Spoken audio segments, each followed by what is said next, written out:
where the view is nothing less than phenomenal. For how I express and project from my abdominal. The only view better, both my daddy and my mama know. No living parents, my sons give me balance. My wife is my serenity, this mic is my identity. The world is foul enough, that's why I write without obscenities. Provoking danger with broken language and spoken anguish. Begging to get hurt, why would you ask to go through changes? Yes, Lord, life's a chessboard, master the angles. Control the tempo, be the one who holds the info. Acknowledge is just as deadly as machete swings. When spoken, the truth is as potent as that Medellin. While others swear the style is free, I just let it ring. Our time is undervalued, soldiers make us better kings. My fam's on my shoulder, reaching after better things. Today I take the shot, for them I'd rather set the screen. My mama told me follow my dreams. My daddy told me get it by any means. Stand tall, make him bow to a king. But I've evolved, you can see the resolve. Look in my eyes when you speaking to God. Life and for those who we caught up in using what I was taught with the muse. I guess they call it proving I'm more than an artist. Penciling out my darkest while stenciling out a harvest. And storing what gets me from A to B just like garages. Instrumental with collages. Envision what I've been drawing. Broadway to give you rhythm like the great Lena Horne. So bent on, found comfort in the storm. Find peace and on when you see them others perform. Organized chaos, I'll cast it like hey ya. Yo, party people in the place to be. What's good? It's the #1 Chief Rocker in Knicks Universe, your main man, Uncle Freezy. Welcome to the Knicks at Night podcast. Y'all want this party started right.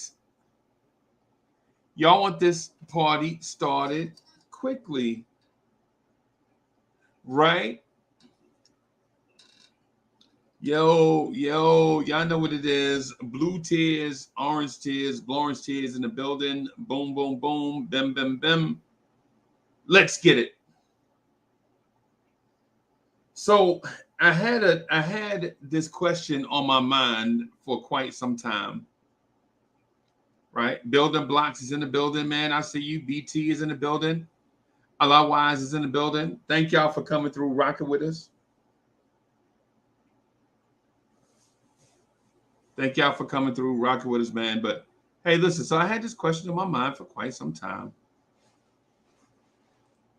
And I want to kind of talk to you guys about it, see what you guys think.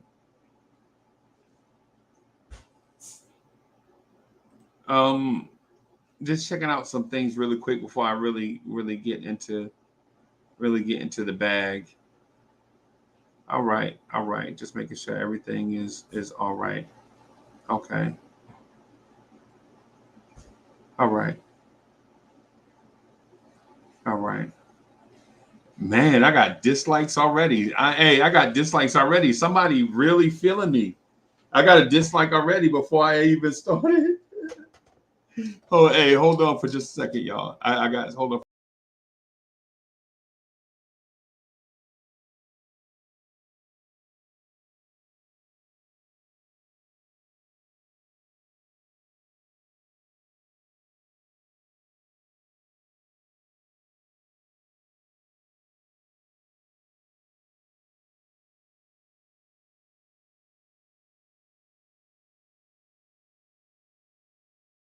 Just wanted to pour up something, man. I didn't want to hear y'all. I didn't want to have y'all thinking like, man, he pouring up drinks already. Yeah, man. So shout out to the chat. I'm gonna get into it, and there are gonna be some things that I mentioned, and people are not gonna like it, and I'm gonna ask you just to be whatever.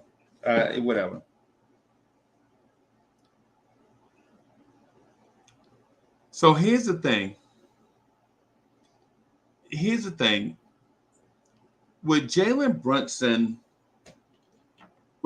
Brunson have broken out if Donovan Mitchell and Jalen Brunson showed up in the Garden at the same time? Would Jalen Brunson have had carte blanche to experiment with his superpowers if Donovan Mitchell had showed up at the same time? With the expectations of being a great team outweigh Jalen Brunson becoming a great player?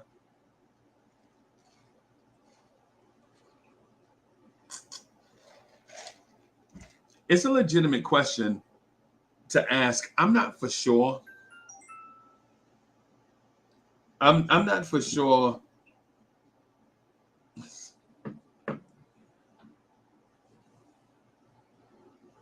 You know what? Let me see. Let me do this real quick.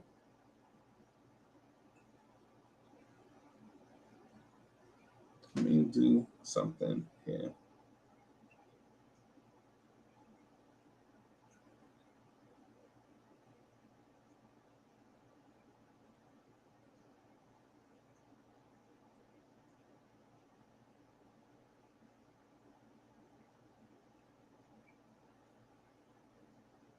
All right, let me do something right here real quick.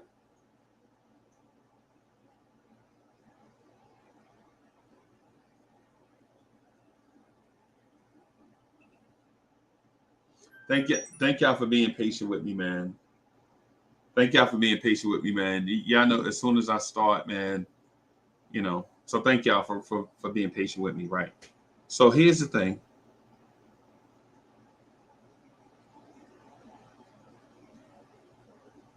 With Jalen Brunson showing up to be a Knick,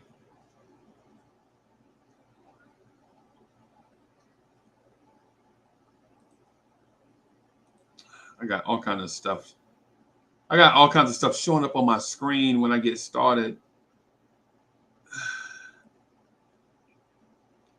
It's weird. It's weird that as soon as I get started with y'all, my computer wants to have a bunch of stuff show up on it. I'm trying to kind of just be patient with me, y'all. Okay, there we go. Oh my God, what are we doing?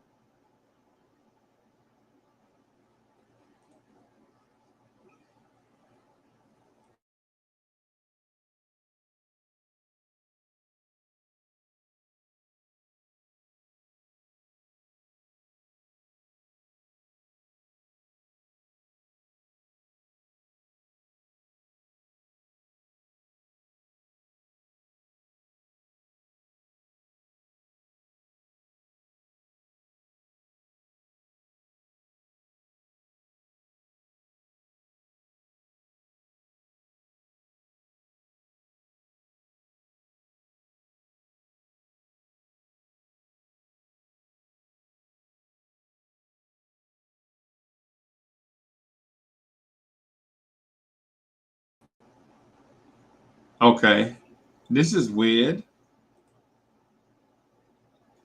This is weird. A lot of stuff going on, y'all. A lot of stuff going on, y'all. Yo, before I get into my thing, let me shout out my people. Building Blocks is in the house. BT is in the house. Otherwise is in the house. Andrew College is in the house. JJ is in the house. David L. Daniel Berry is in the house. Marlon Davis is in the house. Let's go Mets. Illmatics is in the house. Okay. Okay, here we go. I'm hoping I got some of this stuff fixed. Right. Okay. Staffa is in the house. Big up, Staffa. Thugger is in the house. Okay. So would Jalen Brunson have broken out if Donovan Mitchell was here with him, came at the same time? I'm not for sure, right? So what I'm gonna say, I'm gonna mention a few things.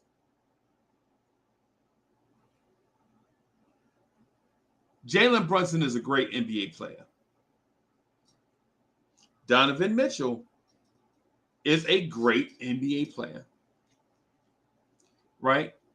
But Donovan Mitchell is a great NBA player, and we know that he is a great NBA player, and he's shown more longer than maybe Jalen Brunson has, right?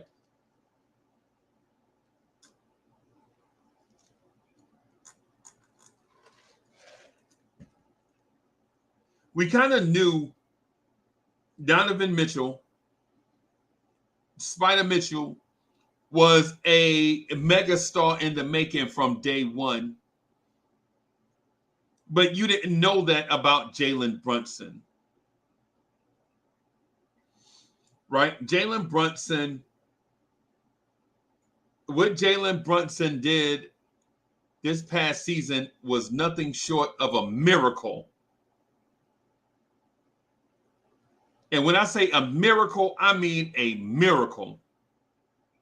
What he did was nothing short of miraculous.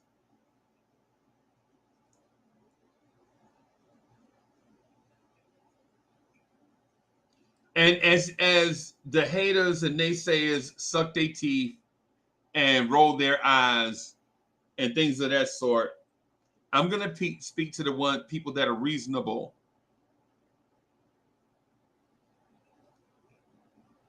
Woodshed is in the house, right? Let me turn this phone.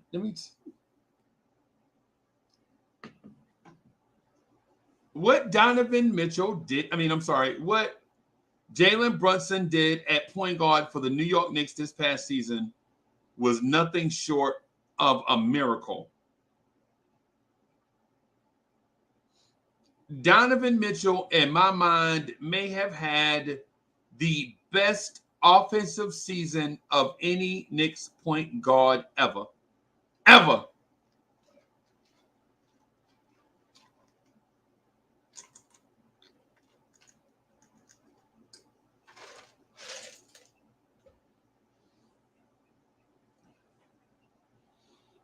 Jalen Brunson started the season at about a 17-point per game pace, right? That's not bad. That's not bad for an NBA point guard.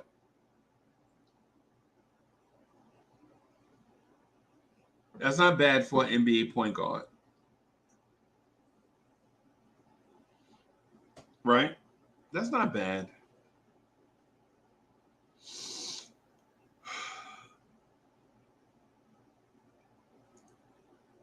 But then as he went from week to week, you noticed he started grabbing more and more and more of the reins, so much so that during a certain point of the season, you wondered whose team it really was. This is fan talk. Only fans talk about this, but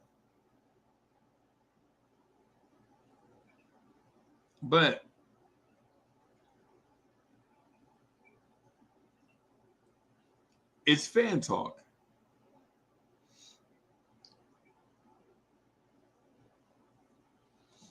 So I'm going to add Jalen Brunson's game log. I want you guys to see this. I want you guys to see how great Jalen Brunson was over a certain stitch of time. It's very important for us to see his growth during the season, because Jalen Brunson didn't burst onto the scene and taking over.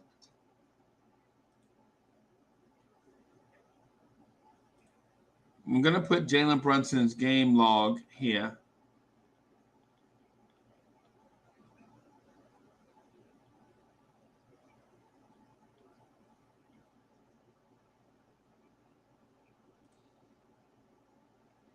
I want you guys to see this so you can see his growth.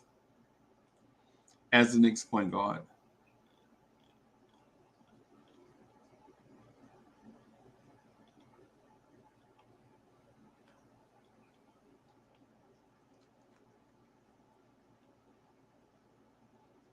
So in October, I know it's very small for you guys to see. I know it's very small, but basically in October, that man averaged 18.2 points a game, averaged 7 assists, 4 rebounds, on 33% shooting from 3, 47% from the floor. And then in November,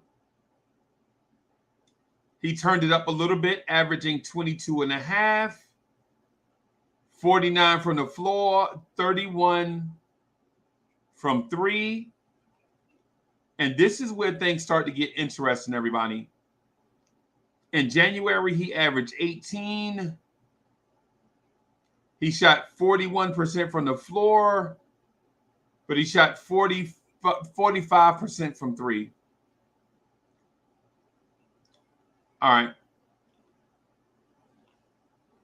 This is where I want you to, I'm gonna enlarge this so you can see, so y'all can follow. Right? Let me shrink this a little bit. Oh, geez.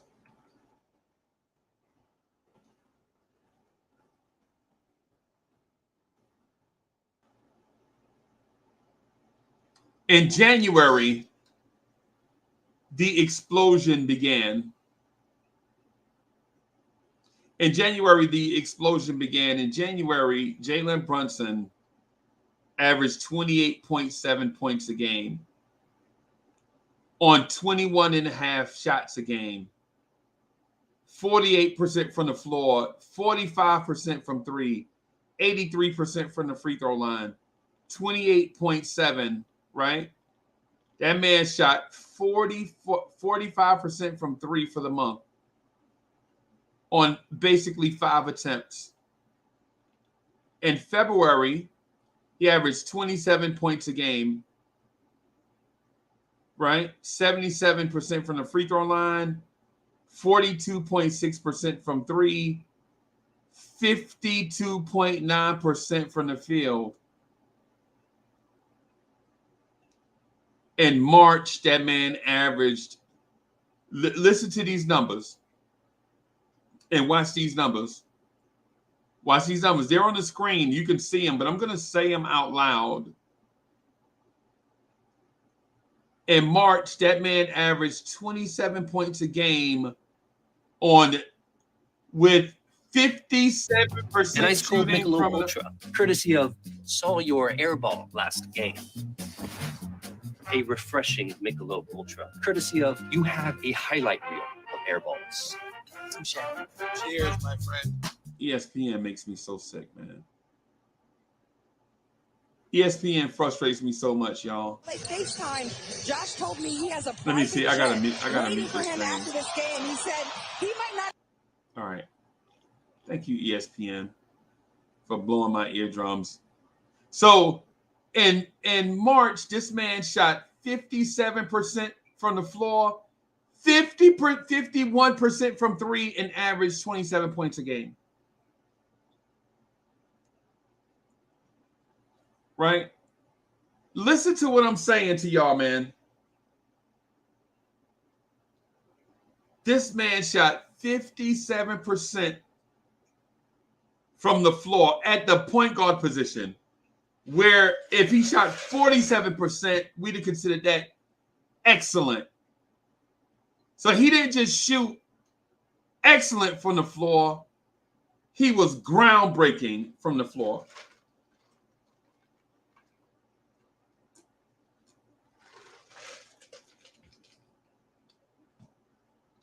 Right? Adam is in the house. Okay.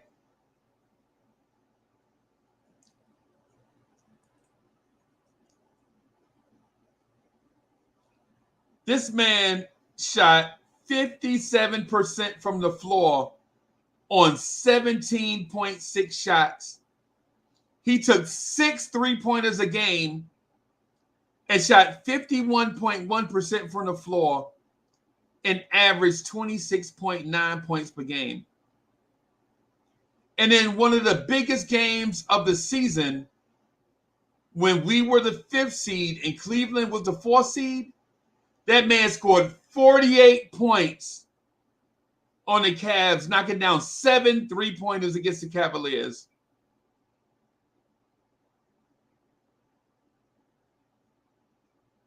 The beginning of the month, that man scored 39 against Brooklyn. He scored 25 against Miami. Smoke, what's good, boss? How you doing? Can you hear me? Yeah, I can hear you.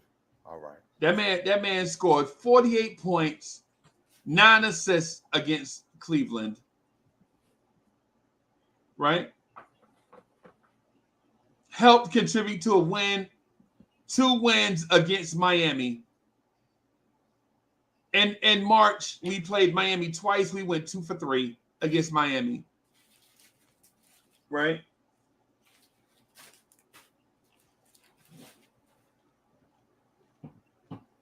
And the Miami Heat series, that man averaged 31 points a game on 50% from the floor and 89% from the free throw line. What player are you talking about right now, Freezy? Jalen Brunson. Okay. I figured. Okay. I'm listening. I'm sorry. I didn't mean to interrupt. No. We all right. So my thing with Jalen Brunson is this.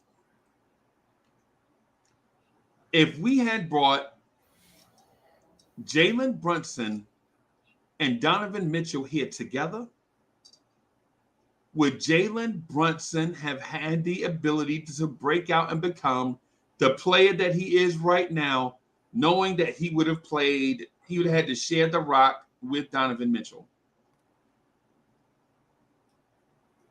Is Donovan Mitchell a great player? Yes. Yes, he is. Go ahead, boss. You have something?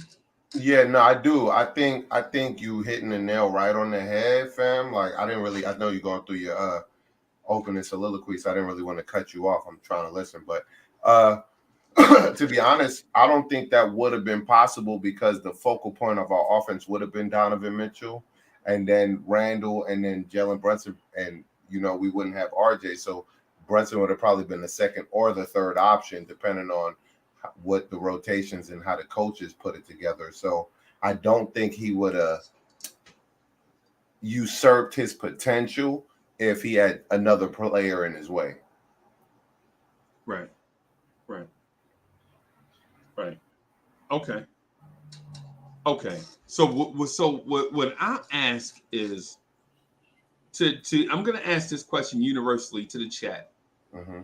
Chat, was it a great idea for the Knicks not to do the Donovan Mitchell trade last year so that Jalen Brunson can develop into this player and then go get Donovan Mitchell this year so that those two can coexist at the highest level?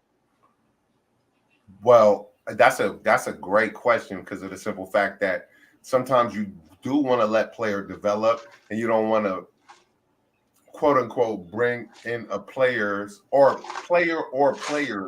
that would hinder one or another person's development, right?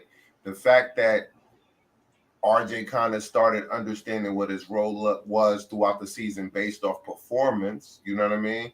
The fact that Randall and Brunson was the consistent performers and stepping up to the plate most of the time, you kind of start to realize the pecking order. So I think we could take on another star as well, but I think Brunson needed a breakout year to establish himself, and this was that. And Donovan Mitchell probably would have hurt that. Yeah, he probably would have, most likely. Okay. All right. So Okay. To answer your question. Okay. Because you just think about the possessions then, and just think about the playoffs, like Brunson took the head of the snake when it came to the playoffs. Like he played a role and played just trying to fit in, but when it meant the most, he definitely tried to do the most. So that, like, I respect the fact that the people that's produced, and I be trolling saying about Randall and stuff, but when it mattered the most, no matter how he felt, he tried to be the leader of the pecking order. So you got to give him praise for that in some capacity, Okay. Okay. All right.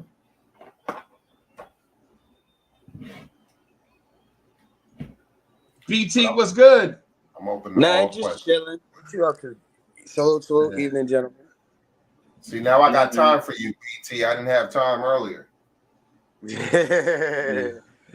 Nah, but I jumped on because you had asked the question about Mitchell, and I was like, to be honest, if you really think about it, Wait a minute. Who anybody asked the that- question? Wait a minute. Who asked the question about Mitchell? You mean which question are you talking about? No, the one you just said about Mitchell coming to the Knicks. No, I'm talking about Donovan. no. I know who Donovan Mitchell is. I'm talking about what question are you talking about? Oh, I was talking about if he would have had a problem with Brunson's game, like would he have developed the same way Brunson developed the same No, way? he said he was asking if it would hinder Brunson, not if he would have had a problem with Brunson's game. And I say yes, because they're both at the same position and they would have been fighting for basically position. Because if you look at how he played with Garland, you can see that Garland isn't on the level of Brunson, but you can see how Mitchell is basically when it comes to being ball dominant. And he has to have the ball in his hands. He's not a point guard, he's a shooting guard. So they wouldn't have Yeah. interrupted each other's position. Trust me, they would have to use him on switches, and he would still have to control the ball. The fact that he's a guard would have caused problems because, to be honest with you, any one of these Knicks that we have, RJ or Grimes, could have helped Brunson, and that could have taken away from him. Because if you think about it, with the guard position, you have one that controls the ball and one that actually is going to shoot. And if one is a good shooter, Brunson ain't going to be the main guy getting those high percentage from the fields and all of that. He would be mostly passing to the two guard, and most of the attention would be drawn to him, and Brunson wouldn't be getting the ball as much. So for me, the only thing that would have really stuck his growth would have been – sorry, I'm cooking. The only thing that really would have stopped his growth is Mitchell, because Mitchell has a tendency to be ball dominant. Like once he gets the ball, he just go to the basket or he pull up or he set up a play. I don't think he'd just be ball dominant. The offense would naturally run through him because he would naturally be our best player on the team. So he would be the first option or the player that we rely on in hectic situations. So naturally, you would want to go to him. Like those situations for Brunson. That's what happened. Brunson became the de facto leader from the simple fact that he kind of took on that position because in the hectic spots, he was trying to step up the most. Yeah, and Mitchell would have been the one there to take that time away from him, because when he needed to step up, Mitchell would be there the way he couldn't. But he didn't do that. He didn't do that with Cleveland when Garland was disappearing. He was trying to encourage Garland to do more. Nah, there's a difference between that and Cleveland, because with Garland sat back because he knew he wasn't going to be the main guy. For me, the way Garland was looking, he's like, yo, it's your team now, because Garland realized that he's the better player. You could have had that same problem. It's also a fact, BT, that Brunson knows how to play a role, because he didn't show us this with Denver. Yeah, he gave us a little flash, but what he did with us this year was beyond a flash. So he definitely knows how to play a role. So his role probably not with Denver. Not you talking about with Denver or you talking about Denver or Dallas? Dallas. Sorry. Okay. With the Mavericks. That's where he.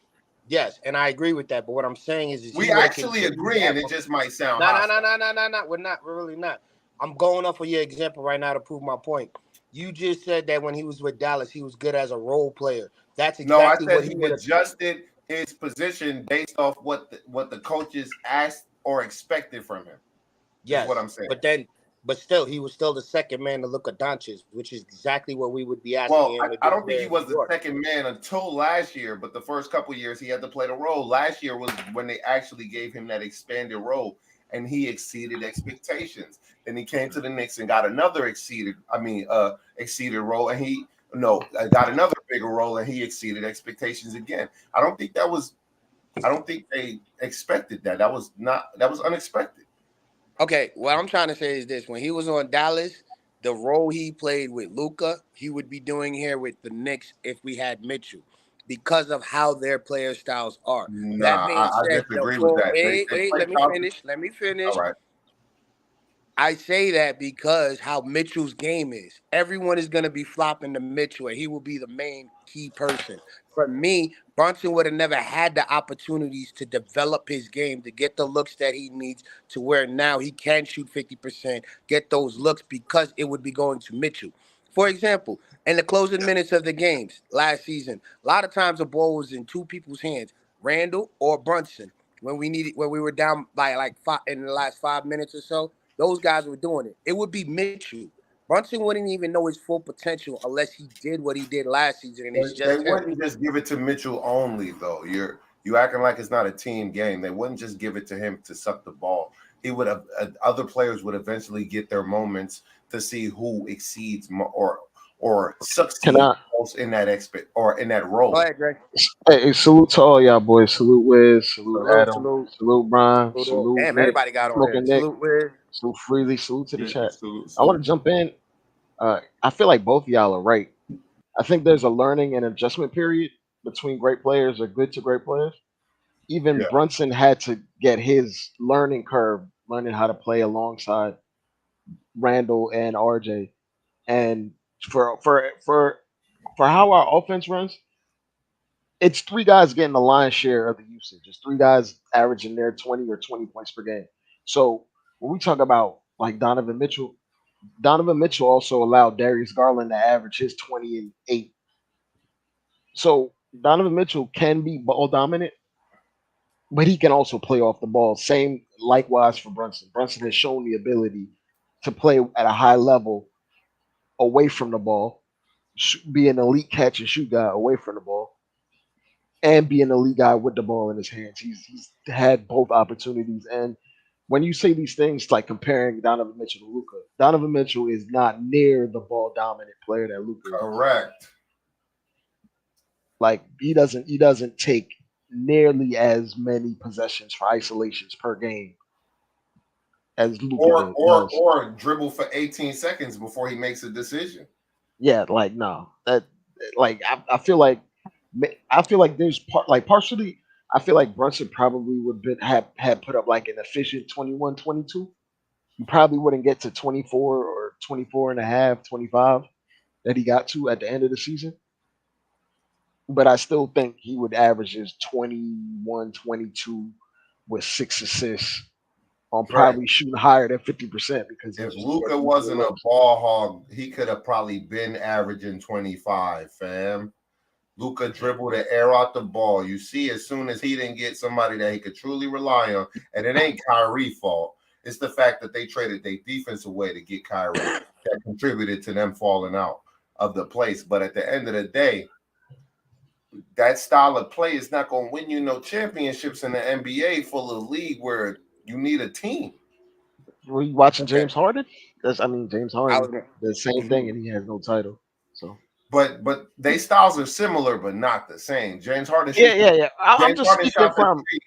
Harden shot the three way better than Luka would ever shoot the three, and that's. I was gonna say like the way they get to their points are completely different, but I'm saying the fact that they take so many possessions and they take so much time off the clock. Like Harden will dribble. They beat the ball like a turnip. They bleed blood out of it. Yeah, whereas like Harden is all from perimeter, Luka will take you into the post and then dribble the ball out the post. And so like Luka is much more of like a 3-level scorer, whereas Harden is paint, lob, and threes. Okay, and maybe a floater.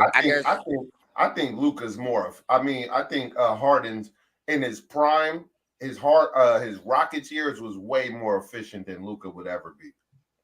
Well, I'll say this across the history of like perimeter players, Luka's one of the most efficient isolation players. The reason why like James Harden might beat him in like points per possession and like stuff like that because he takes way more threes.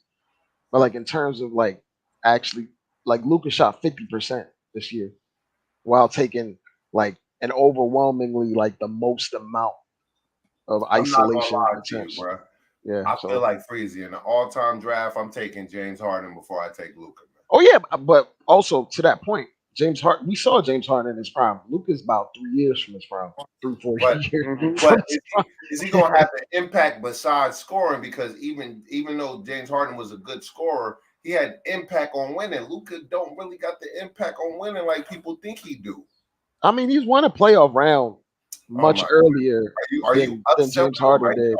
Are you trying to upsell him? Because that's what it sounds like. I'm not upselling them. That's exactly what it sounds like you doing. I'm not. I'm putting it plainly. Luca is I one of simply those what I'm guys, trying to and is going to be one of those guys for the next 10 years. BT, go ahead. simply what I'm trying to say is this: if you had Mitchell here, it would be two players doing the work that Brunson did this year by himself. I can see your point, but my main point is this: with Mitchell being there, it would have changed the whole dynamic of the Knicks because of his playing style. Not saying that Brunson would have never excelled, but with him right now by himself with just Randall being down low and he being the main guard, we got to see another level from him. That being said, with Mitchell, I think we would have saw probably half of what we would have seen with Mitchell. And that for You me is don't not good enough because BT, no, you don't think he would have had like some of those moments that he had, like the 45 no, point game, or you don't think he would no, have? You don't think on a cold because Donovan Mitchell night that he showed he was capable. So you think Donovan Mitchell would have took from his game so much that he wouldn't have been able to give us like all NBA performance periodically? I'm gonna say nah. this. I'm gonna say this to that point, Brian. When we Go saw ahead. this season, Julius Randle averaged 18 shots per game. Brunson averaged 17 shots a game. RJ averaged 16 shots a game. Exactly. They was all They, even. They were we, sharing the we, ball. we, we run an offense that is extremely high volume for isolation attempts between three players. That would not change underneath Tom Thibodeau. So like for instance, if it would have changed in any way, maybe there would be like one or two less shots for Randall and like maybe one less shot for Jalen Brunson at best, at most. And then Donovan Mitchell was take like 18, 19 shots. That's the only difference Okay. that would change. Okay, on But paper, you're right. But this is what I'm talking about. Sorry, BT. Nah, I'm just saying real quick because Go ahead. oh no, all I'm saying is this: when Brunson came here at the beginning of the season, he realized he was the guy. If you had Mitchell next to him, it would be two guys. And then I don't know how their chemistry would have worked because they both have a very unique style of playing. I agree with you when you say Brunson had 16 looks, Randall had 16, Brunson had 15, and RJ had 14. Basically, RJ would be in that area of 15 And there shots were per more. game. There were more. Randall had 18.6. Brunson had Yeah. 17.6. RJ had There you go. 16 point whatever. My fault. Yeah, like that. Like it'll probably be like 17 or 16 that Mitchell might have. But what I'm saying is that chemistry, knowing that you're going into a job, knowing that you are the first guy and you want to be here. Because remember, his dad works for the Knicks. He already has ties to us. He's like, damn, now I can put this on my shoulder. He took that first season and did that. Now, if Mitchell's there with him to help the load, yeah, as a team, we probably would have went further, but we would have never got A the bunch of stuff hunger. that had nothing to do with But, basketball. but I'll Yes, say it this. does. I'll say Because this. it's I'll the say this. I'll mentality say of this. basketball. Brian, Because if you go into a Brian. new spot and you Oh, know let me you're the finish that. guy. Let me finish that. Now, all I'm saying Hey, is I'm gonna if let him I finish. if I go to a new team and I know, all right, they just signed me to be the guy, I'm good. But some players, when they come in and they sign two players or more, and they say, hey, we need you guys to work together, one of them just got to be like, we may not do this. They may not work together because of how they play. I'm not saying that Mitchell and Brunson would have never worked it out. All I'm trying to say is because Brunson went in saying, I'm that guy, his mentality is different. That's what I'm talking about. That's why he was able to play the way he was. That's why he's focused on the game. And Because they if also Mitchell's gave there, him the opportunity, BT, to be that guy. They put the ball in his hands. exactly, You make the exactly. decision. But Whether if you Mitchell's hold there, on. he's not that guy. Well, I think they give them both the opportunities at separate times to show what they can give, you know. I'm gonna give Brunson way more credit and But I Mitchell do think, more sorry, credit in terms of their IQ, like they're high IQ basketball players. correct. So And they're I not think gonna Brunson's a force higher it. IQ player than Donovan Mitchell when you really think about it. Right. And to that point, like there's gonna be an adjustment period, obviously, between players. But when Donovan Mitchell went to Cleveland, Darius Garland was a high volume ball dominant player. He averaged 20 and 10 or what like in his all-star year because he had the ball so much. And they still won like 50 something games in the process while still learning each other's game. So it's not one of the Okay. it's not as black and white as you might think it No, might and be. and and I and, and, actually and, do and think it is he's that not way a because selfish dude. We can't speak of him in the sense of where we watched him play in the playoffs against us. He was deferring a lot, and because he didn't want to seem like he was dominating and trying to okay. do too much. He was So, encouraging Okay. Does Darius anybody Garland and remember? everything. so Does hold anybody on, remember? BT. Hold on, Go ahead. BT. Let me just finish this point, Go and then ahead. I'll let you. But all I'm saying is this, right? From what you've seen him do, right? He was playing with Rudy Gobert in Utah. Now he's playing with more dudes like Evan Mobley, Jared Allen, and Darius Garland. He was actually trying to play team basketball. It didn't work this year, but doesn't say it's not going to work in the future. You see what I'm saying? So it shows that he has an open mind and being willing to defer and let other people shine around him. So to say that I think Jalen, and I'm just telling you what I truly think. I think Jalen Brunson probably would have been hurt because they would have deferred to him a lot. But I don't want to take away from the fact that he is open-minded and he will defer himself.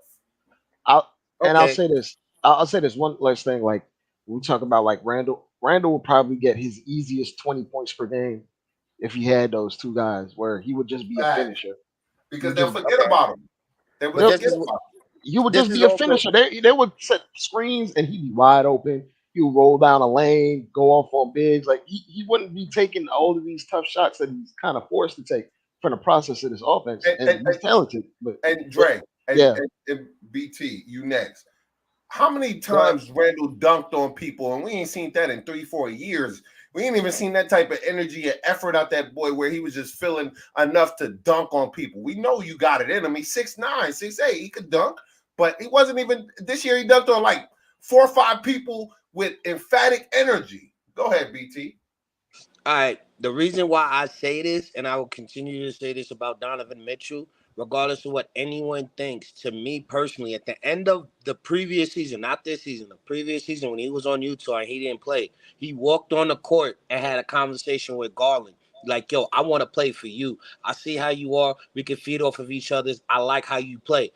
When he got to Cleveland, that's when I'm like, that's his opportunity because the same way it is for Brunson getting there, he wanted to work with a guy like Garland. Now, if he had worked with a guy like Brunson, we don't know what that would have looked like. This is why I say the IQ for me between Mitchell and Brunson is different.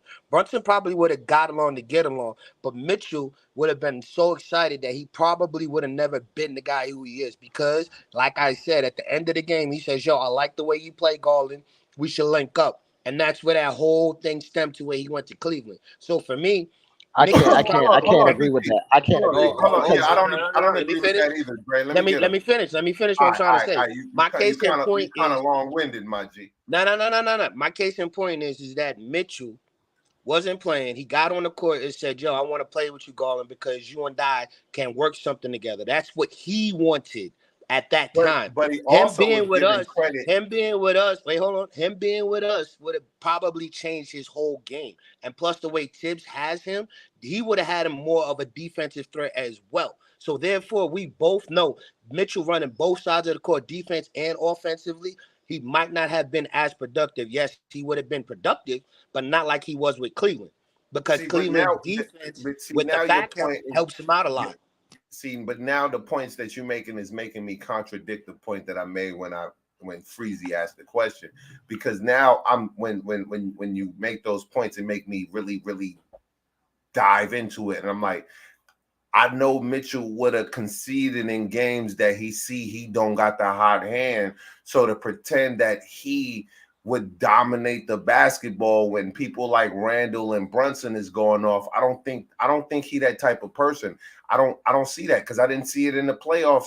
He didn't try to take over even when he knew his team was losing. So Because I can't pretend that he's gonna just make believe and do something that I never seen him do before. You know what I And mean? all right, let's be honest. Let's be honest. Let's hold be real on, Brian. honest. Hold on, Brian. Go ahead, my Brian. fault. You had like a lot of conjecture. Yeah. Go ahead. Just because he stretches his points. He be stretching. no, not even that. Like, not even that. Nah, we know, man. Everybody's entitled. Go ahead. No. I'm saying like the point where he talked to him after the game, bro. Donovan Mitchell himself said he was expecting to be a Knick. He himself said that. So Okay. like, just because guys talk to each other after games, it's a fraternity. Like, guys are going to talk to each other. That doesn't mean they were making plans to go to Cleveland and all that. Nah, man. Like, no. Donovan Y'all are Mitchell not understanding what I'm explicitly saying. said himself. Let him finish. Let him finish. Don't I heard preface. what he Don't said. preface. I Don't heard what preface you what he said, said, but Brian. you Let him said like a prior year before he was talking to him after the No, game. don't even acknowledge the preface. Just finish, Dre. But like, you can't make that assertion because I saw Julius Randle before a game against Sixers on the bench chumming it up with Joel Embiid. Does that mean Joel Embiid is going to be in the Knicks? Like, you can't just make that assertion just because guys talk on the court, bro. But it's fun to make that assertion. That's why they do it, Dre. But it's a fraternity. Everybody's friends. Remember, all these dudes are AAU kids. Like, they all went to each other's basketball camps. Like, they grew up with each other. Yo, Dre, you're being logical. You can't think logically, fam. What I said that. Hold on. Okay, go ahead.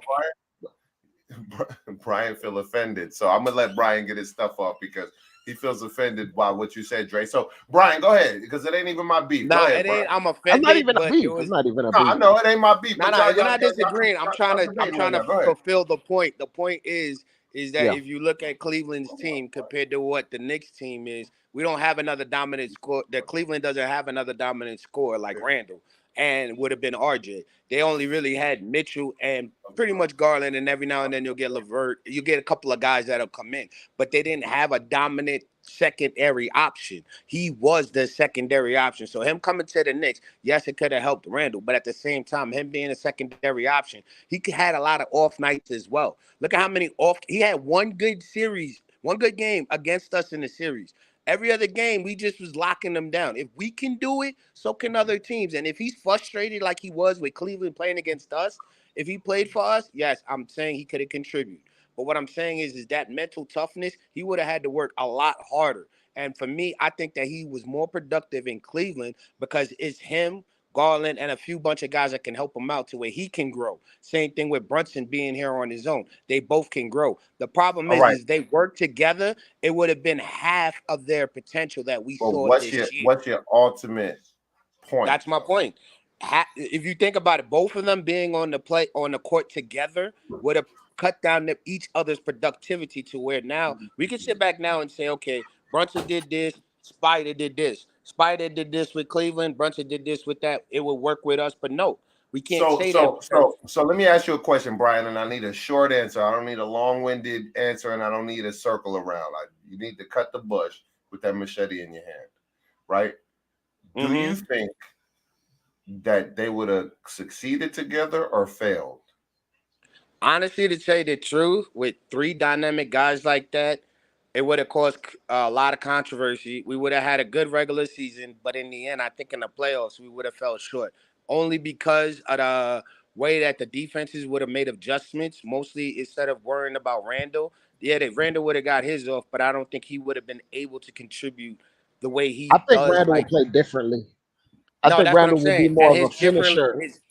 He'll be more of a finisher, but then if you look at everything else, it would have messed with the chemistry because now we wouldn't be having plays to where we would be setting up that well as much as we have now for Randall. So for me, I honestly think that what plays we setting up for Randall that work well? You making wild. No, bro. These plays that we running for Randall, these plays that we running for Randall. I'm just gonna say this because you're right. I'm circling the wagon. You're right. I am circling the wagon. All I'm trying to say is this. both Hold on, guys no, I on heard, the we Let heard, him same finish. team, Let him finish. their Let him finish. we production heard all you isn't trying gonna to be say. the He same as it long-winded. is We heard now. all you trying to say, BT. That's all Like, I'm saying. right? We heard what you're trying to I say. feel you, But, BT. I feel you. you know what I mean? And I respectfully disagree with you, right? Yeah, and you're entitled to your Cool. opinion, like everybody in this country. But I would say that you forget that Randall's our most versatile player. So whatever position you ask him to do, he definitely can do it. You feel what I'm saying? Whether people give him credit or not, that's another story or a factor. You feel what I'm saying? To pretend he's not the most versatile and he wasn't almost averaging triple doubles, that's another story. But if we had there would be a 3 dynamic player team, and then at that point we'd be able to pick and choose, you know. But go ahead, Dre.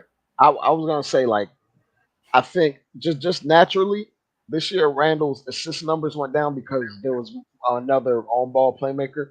I feel like He deferred. He literally he deferred. deferred. He deferred. But like he became much more. He started doing more power forward stuff. Even though he took more threes. But if we brought on two like dynamic ball handlers on the court, right? Randall's assists would probably go down to like 3, but his points would stay around the same, and his efficiency would just go Nah, up you're immediately. Dre. His I think his points efficiency would would go go up. up. You see, his assists went down, and him worrying about other people's playmaking went down, and his points went up. So if you took away those responsibilities even more, you think his But points would stay the same or go but up? to that point, RJ averaged 20. Come on, man. Donovan Mitchell His is a points much ain't better. go up. RJ points went down. Hold on, Donovan Mitchell is a much better player than RJ Barrett. That's my whole point. And in that scenario that we speaking of, we wouldn't even have RJ. Exactly. That's my point. He He's would saying supplant replace RJ. RJ with Mitchell. And what would happen? What would happen in reality is probably Donovan Mitchell averages like 25, Brunson averages 24, Randall averages like 23, 24. And that's 3 players giving you damn near 75, 80 points. That's official. Hold on, let me ask Wisdom what he think, because we've been trifecta in it for at least 15 minutes. I've been watching the clock, and because Freezy disappeared on us, but he there, he just watching. Yo, Wiz, what you think about what we've been talking about, man? You've been listening for a while. Is you there? I don't think he's here right this second because I know for sure he would have jumped in. I think Wiz is there. He's just paying Oh no, attention. he's here. He's here. What's up with my man Wiz, man? Yo, what's up, gents? Does it have to be? You might have to turn YouTube off in the background. I'm coming on soon, man. I'm coming on soon. Oh, sorry. All right, that's all good. All right, whenever Only you're point ready, I'm trying to say. I'm ready. I'm bringing some fire for your smoke. I got some fire. No. I wasn't even beefing with you. I just wanted to know what you thought about what we was talking about. No, I was actually working on the watch. I'm being very cordial right now, Wiz. Trust me. Plain and simple. All I'm saying is, at the end of the season, let him finish. BT, you cutting them off. Let him finish. No. Let me go. Because actually, I missed a couple of things that you guys were saying. So recap real quick. Can you recap? all I'm saying is this. Brunson's productivity we were able to see without Mitchell. You can't compare the two because you don't know how it would have worked. That's all I'm saying. And what I'm also saying is, yeah, we may have had a better squad, but I think we still would have ended up where we're at because of our coaching. That's what I'm saying. Mitchell would have had to play more both sides of the court than just playing straight up offense like he did with Cleveland. He would have to do a lot more. He may not have gotten as much points as you guys think or had as much assists. Y'all forget he also had turnovers, a lot of them. So for me, but hold on, BT. And I'm not. We having a friendly debate, so don't think I'm against you. We all brothers, right? And I'm prefacing it like that because you got to understand his turnovers probably wouldn't be so much if he had another reliable player besides Randall on the team. So these opportunities and these lost possessions that we had probably would have been fewer than normal. You feel what I'm saying? You looking at things kind of from a pessimistic type of mindset to where you just kind of seeing the worst of what could have happened instead of being optimistic and seeing the bright side of what probably could have happened. In those bad possessions, you got more people that you could trust. So that can maybe ultimately raise his assists, raise his efficiency, raise the decision making because you got more players that you could trust. Because Grimes and Quickly is inconsistent. Then you got Mitchell Robinson that could barely catch the basketball in the second round after dominating in the first round. So if you're playing with dudes that you ain't know when they wake up in the morning who they think, they don't even know who they is, what you supposed to do? BT, I'm asking. I'm here. I'm just, like I said, all I'm trying to say is because the season's over, we can look at both of them and say they could have did this, they could have did that. But to be honest, we don't know if it would have worked. Because but you're making wild assumptions like it no, could I'm have not. happened. I'm making No, actual you facts didn't. because listen. You can't say you speaking actual facts when everything you said was your opinion. You can't say that. No, it's not my opinion. It's actually fact because of the Hold thing on, man. how are you going to compare two Mets players? 21? What's up, Mets? Go ahead. 21. Smoking. But we don't need none of that high pitched stuff you be on, bruh. I know how you be doing. We love you to death.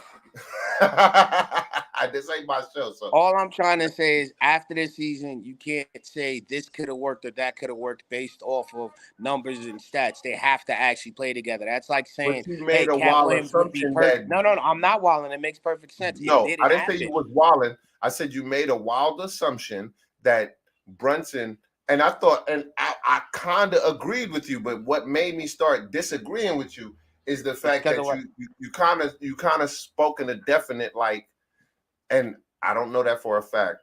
This is just how I interpret it. All I'm saying is absolute smoke. I don't know. I'm just taking it how I take it. I know nobody speaks in absolutes. Opinions change. I'm not speaking absolutes. All I know you're not. I know you're not. But how I'm taking it is how you were speaking. It sounded like you just had a definitive measure that because we got Donovan Mitchell, that it would definitely hinder Jalen Brunson, and they couldn't work with each other. It kind of sounded like you were saying that. No, I'm saying we wouldn't know because at the end of the day, if you look at the stats and the numbers of both guys, yes, on paper it makes sense, but we don't know how Tibbs would have used them. We don't know what could have happened. We don't know. You're right. Ultimately, you're right. That's what I'm saying. That's all I'm saying. I'm not saying it couldn't have worked. I'm just saying the fact that we didn't see it is going to be very hard for us to sit here and evaluate and say it can work. Because at the end of the day, exactly, because at the end of the day, it didn't happen. That's a probable. So for me, when I look at it, that's what I'm saying. So for me, when I look at it, it's like Mitchell would have been great for us, but would he have been enough to get us out the second round? Possibly. Would we have went to the Eastern Conference Finals? Maybe not. Come on, man. Mitchell, Brunson, and Randall. I don't think so. We probably getting out of the second round. That's what I'm saying. And we probably get to the third, but is that enough for us? No. It's been over 50 years since we've been actually won a championship. For me, Adam Mitchell, I think we would have been in the Eastern Conference Finals, and we were there in 2000. So for me, I love Mitchell, and yes, he could have contributed a lot. But right now, I believe in Brunson because he showed me, hey, I could do it too. Okay, we don't need to find another guard. Now we can find another small forward or another guy to help out Brunson. Now we got somebody cheaper to do exactly what Mitchell could have done for us. Think about it. If we get like a Williams or a Herb Jones, come on, man. You mean to tell me that wouldn't help out the offense? Don't forget. We were big. Not to Go mention. Ahead, man. Go ahead, man. Not to mention, we're like what, 25 years removed from our last trip to the finals. Exactly, and that's all we're gonna get to if we had Mitchell at best. Because I honestly don't think we would have made it. It's a process, and y'all forgetting the process. And we finally on the right track of the process. Just saying how many years we didn't get to the finals is not contributing to the process of us getting to the finals, right? We actually need to do things the right way, have a good farming system, have a good front office management, and all these things as a cohesive unit is why people win championships, man. And it's not a hypothetical thing. It's a real thing. And like I said this morning, even if we had made it to the finals, would the outcome of the NBA finals have changed? In my opinion, no. Thank you. That's exactly what I'm saying. Yo, Freezy, we appreciate you, man. You let us talk for like 25 minutes straight. Just back to back, no breaks. Shoot the poop, man. I appreciate that, man. You let me run. You damn near let me run this show for like 20 minutes, man. That's I was right off. I think Rel from We Talk Mavs called me back, so you know what I'm saying, I did for a little bit, but I kept. I got you, big dog. You know I got you, big dog. Yeah, man. No doubt. I think where we kind of stepped in, so we stepped in puppy pool a little bit. Where we stepped in the puppy pool at is not necessarily would those two counteract each other, but would they complement each other? Right. And so what I was thinking is while I was listening to you guys and while I was, just taking in bits and pieces of each one of y'all, of what each one of y'all was saying, I was also researching Donovan Mitchell's numbers behind the scenes. Mm-hmm. And what happens is, and this is probably pure coincidence, right? This is mere coincidence. I'm not trying to put the two together. No, just a light bulb. But in the months that Donovan Mitchell averaged 30, Jalen Brunson was in that 24 range. And then in the months that Jalen Brunson went off, Donovan Mitchell came back to that 25 point per game area. Right. And I know that sounds like, what are you talking about? Well, it's like this. The puzzle came together. You know what I'm saying? Like basically what I'm getting at is I think both of those guys can coexist at that level of efficiency that helps both guys get better. Justo11, thank you for the generous contribution. He says maybe DM gets JB open more shots and spot up shots. Yes, that is what I'm talking about. Like, Freezy, can I ask I think they would. No, say what you gotta say. Well, because my question is that. No, say what you gotta say. No, it's truly a question because based off the statement that you made. Okay, I'm going to ask you a question based on your statement. I'm going to ask you. What I got to say is, do you think that Donovan Mitchell would have hindered Jalen Brunson in this season specifically? And that's the title of the show. No, but I'm asking you specifically. The title of the show is with Jalen Brunson broken out if Donovan Mitchell arrived at the same time. But and in theory, you just asked me the same thing. No. I thought he broken out last year, so he broke out already. Right? Technically, that's why he got the contract from us. What? So you saying if Donovan Mitchell was here, would have Jalen Brunson broken out? But he broken out in Dallas. That's why he got the contract from us. That's why his daddy got a contract from us. So if he broken out before he got here, ultimately is what I'm asking. Like, what do you think about it? I'm not answering that. I told you, say what you got to say. Say what do you feel like? Your clip. I honestly don't. I honestly don't think that Brunson would have broke out again, but I think that if we get him a year from now, that we could expect the same Brunson and probably a better Donovan Mitchell. And if we keep a person like Thibodeau, Donovan Mitchell will get better defensively. And then just the home crowd in New York, man, we just gonna make you want to play for us.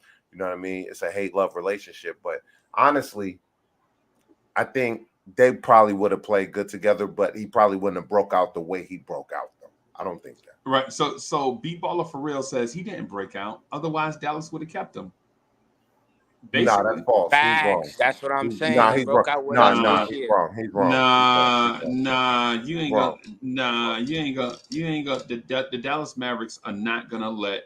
If the dude had broken out like what you said, you think they just gonna let him walk out the door for free? Not everybody know what they got. You know what they say. You don't know what you have until you lose it. But I'm not going to operate under the assumption that the Knicks front office is smarter than everybody else. I'm gonna assume that there are hold on, wait a minute, I'm talking. Yo, when you was talking, I ain't say nothing. My bad. What I'm saying is this: we can't operate as Knicks fans and as people, as human beings. We can't operate as if we're the smartest person everywhere we go. There are other smart people out here, and sometimes we should listen to them and watch them. That's what I'm saying. I'm not coming up here trying to be the egomaniac or nothing like that. What I'm saying is say for instance, Smoke got something smart to say, right? Smoke got something. Smoke is saying something smart. He in his bag and he got something. I'm like, hold on, y'all, stop talking about Doritos chips and stop picking your nose and pay attention to what Smoke is saying, right? Because Smoke has something smart to say. So what it is if Jalen Brunson had broke out with the Mavericks, I'm not going to assume Dallas is dumb for letting Jalen Brunson come over. What it is maybe Jalen Brunson didn't break out like what we thought. And he came here given the opportunity, the full opportunity to break out, and he did. And now Dallas regrets it because they didn't have the opportunity to let him fully break out because they already had a franchise player. Thank you. That's all I'm saying. Now, when Jalen Brunson came here, right? I think Jalen Brunson had carte blanche to break out because the point guards before him were Alec Burks, Emmanuel Quickley, Kemba Walker, Alfred Payton, Frank Ntilikina, Dennis Smith Jr., Austin Rivers, Derrick Rose. Yeah, all them guys, those guys don't move the needle at all. So when JB came here, he had an open runway to blossom, right? But Smoke, what I will say, and this might be a shocker to y'all, but I'm gonna tell y'all this, right? If Tom Thibodeau gets his hands on Donovan Mitchell, I think Donovan Mitchell is going to win the league MVP, right? And the reason why I say that is because I already saw Tom Thibodeau with a dynamic, high upside, super athletic guard that could do anything on the floor that he wanted to do. And that guard, when he had that guard won the league MVP doing the same stuff Donovan Mitchell is doing right now. Except this guy, this version of that player can shoot. So I think if Tibbs gets his hands on Syda, I think we're looking at Derrick Rose all over again, except Derrick Rose playing off the ball. I think Tibbs would roll out two combo guards. I think Jalen Brunson will be the cerebral assassin, the ninja type of attacking guard. And Donovan Mitchell would be the samurai, heavily armored guard going in and like that. So you basically getting both of them attacking. Now, what does that do for Randall and RJ and those type of guys? I'm not going to say that they would be left in the dust. I will say it'll be a different playing field for them. I think Tom Thibodeau turns Donovan Mitchell into Derrick Rose 2.0, right? And then you got Jalen Brunson also playing alongside. When a defense has to focus all their eyes on him, man, Jalen Brunson, bro, I'm thinking one dude can be 31 points a game and the other dude could be 26 points a game easy. Dre, am I jumping overboard? Am I walking the plank? A little bit, because I'm not about to put Donovan Mitchell in that Derrick Rose category. That's a different type of explosiveness. That was just a little bit different, in my opinion. Granted, and to that point, I don't even think, to be honest, that he should have never won that MVP. I don't think that was like before injuries. Stop it, Dre. LeBron should have won that MVP. That's cap. I'm being absolutely real with you. LeBron was the best player on the planet that year. It don't matter what Derrick Rose was doing. Miami Heat LeBron was the best player on the planet. Okay. So, but he had an explosive year. I would say that he was the youngest MVP.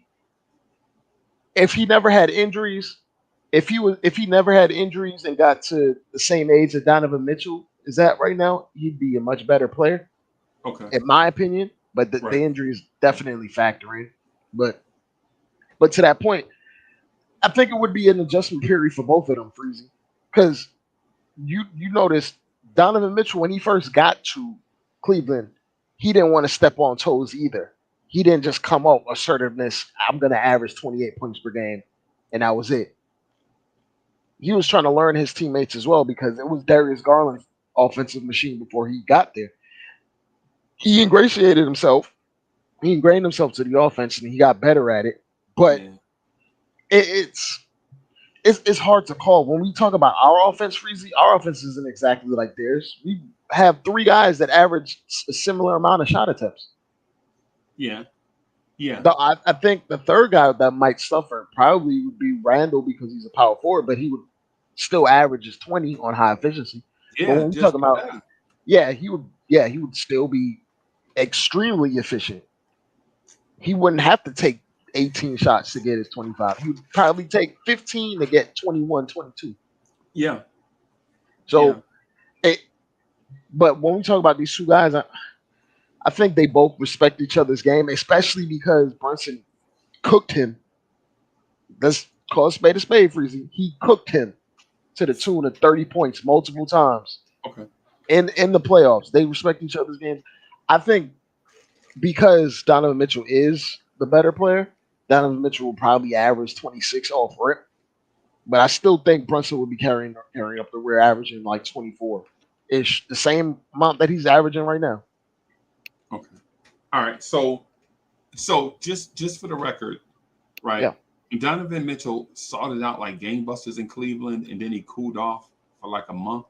His shooting was ridiculous. Yeah, he His shot the actual ball. shooting. Yeah, he shot the ball like 22 times a game, and he was averaging like that first month. His first month in Cleveland, he averaged 32 points a game on 22 shots.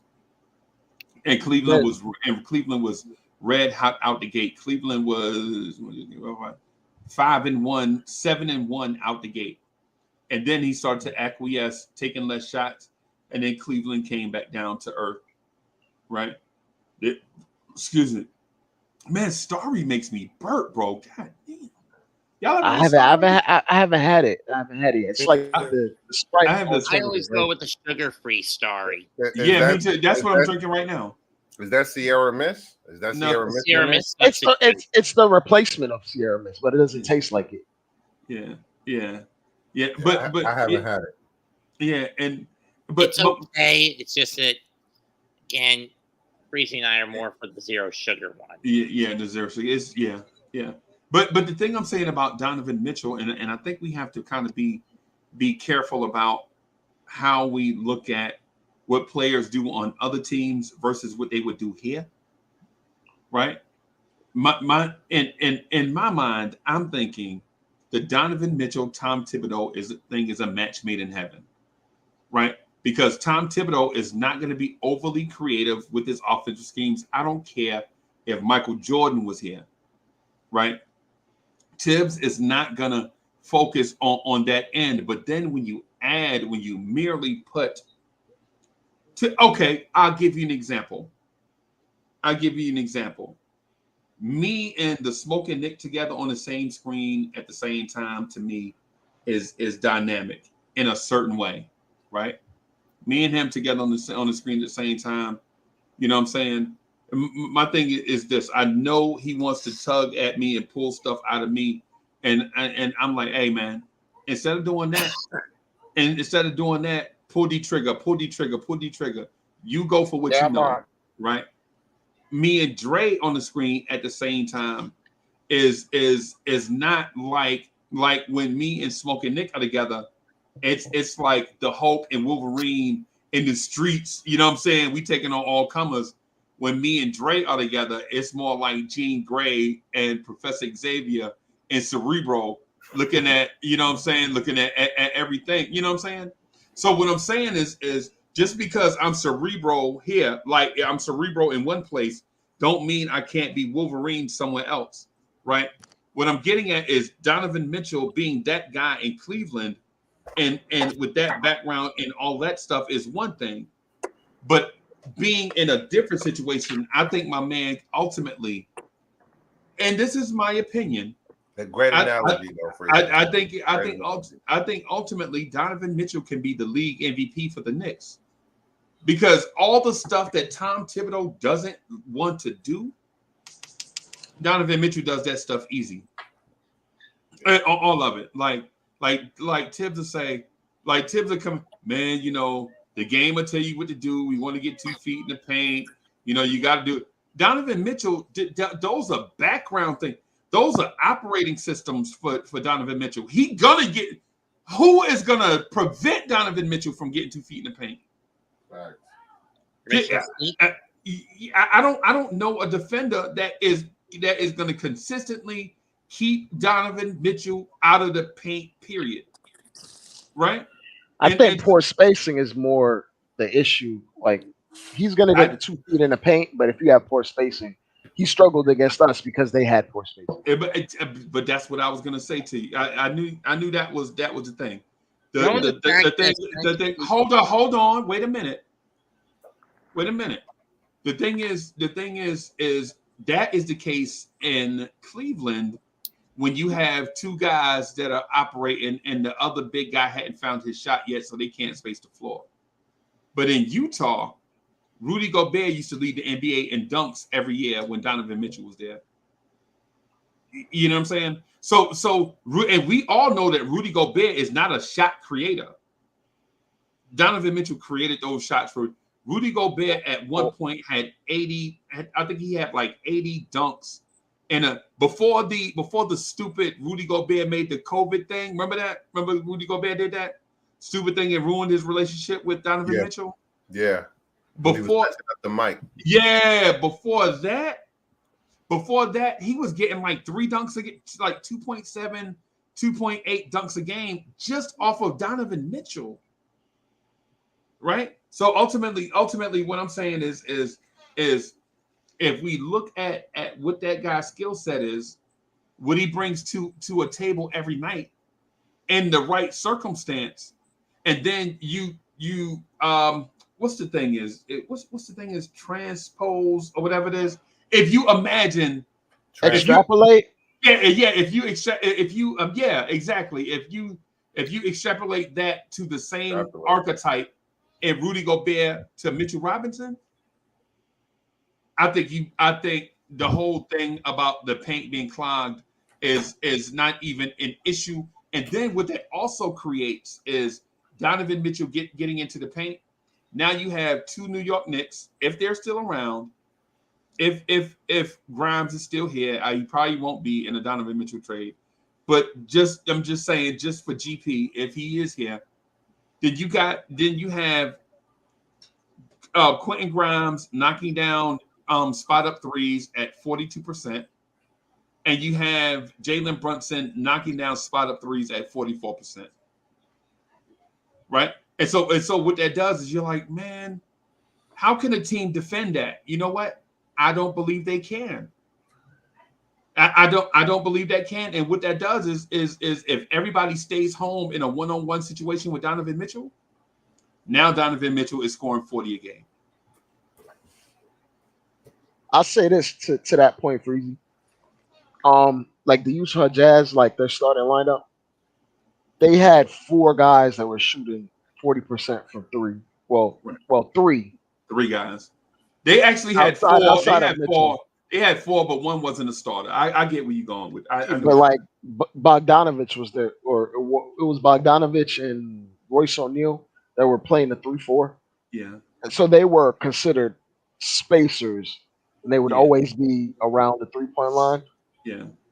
Shooting about 40% from 3. Didn't they have Joe Ingles? Yeah, Joe Ingles came off the bench. He was off the bench, but he also came in and shot 40% from 3. Yeah. On top of Mike Conley being there, shooting 40% from 3. Yeah. The dynamic would be a little bit different here because while Randall is a high volume 3-point shooter, and he's a very capable 3-point shooter of getting hot, he's not at that 40% type level. He's around 35-ish or 34, somewhere in there. The way the Miami Heat guarded Randall from the 3-point line, if he didn't have the ball in his hands, was a little bit different. Like they cheated off But if he had the ball in his hands in an isolation situation, Bam was all over him. But outside of that, like they cheated off heavily. So when we talk about like the Jazz dynamic, it was Conley and Donovan Mitchell had the same amount of assists to Rudy Gobert because their floor spacing was practically perfect. Yeah. And they honored the 3-point shooters. For us, it depends on who we're facing. If Randall's on fire or if Randall's shooting at a high clip from three, which I know he can, then yeah, Mitchell Robinson will look every bit as much as like Rudy Gobert. But it depends on a case to case, I guess. Like if we have well, I'll say this. Would you want Grimes to be starting at the 3 next to Brunson and I only use Grimes because as an example? Okay. yeah, as an example. But you know, if you use any say Grimes Because like does go. I'll say this, If- I'll put But the hold team- on. Let me say it this way. Just Okay, I real got quick. you. So say Grimes does go, and the Knicks do sign Joe Ingles, right, to be that guy, right?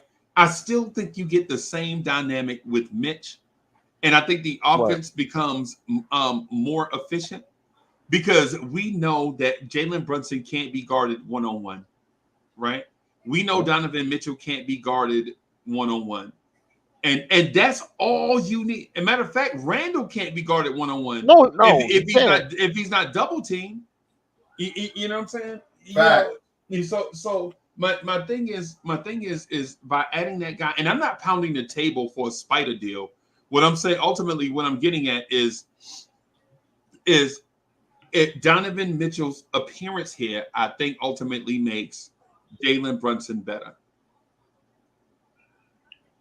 I agree. Matter of fact, and to that point, if RJ had a better handle, we probably would be in the Eastern Conference. Finals. Yeah. If we just had a consistent guy that could put the ball on the floor and initiate, or matter of fact, someone that Tibbs trusts to do that.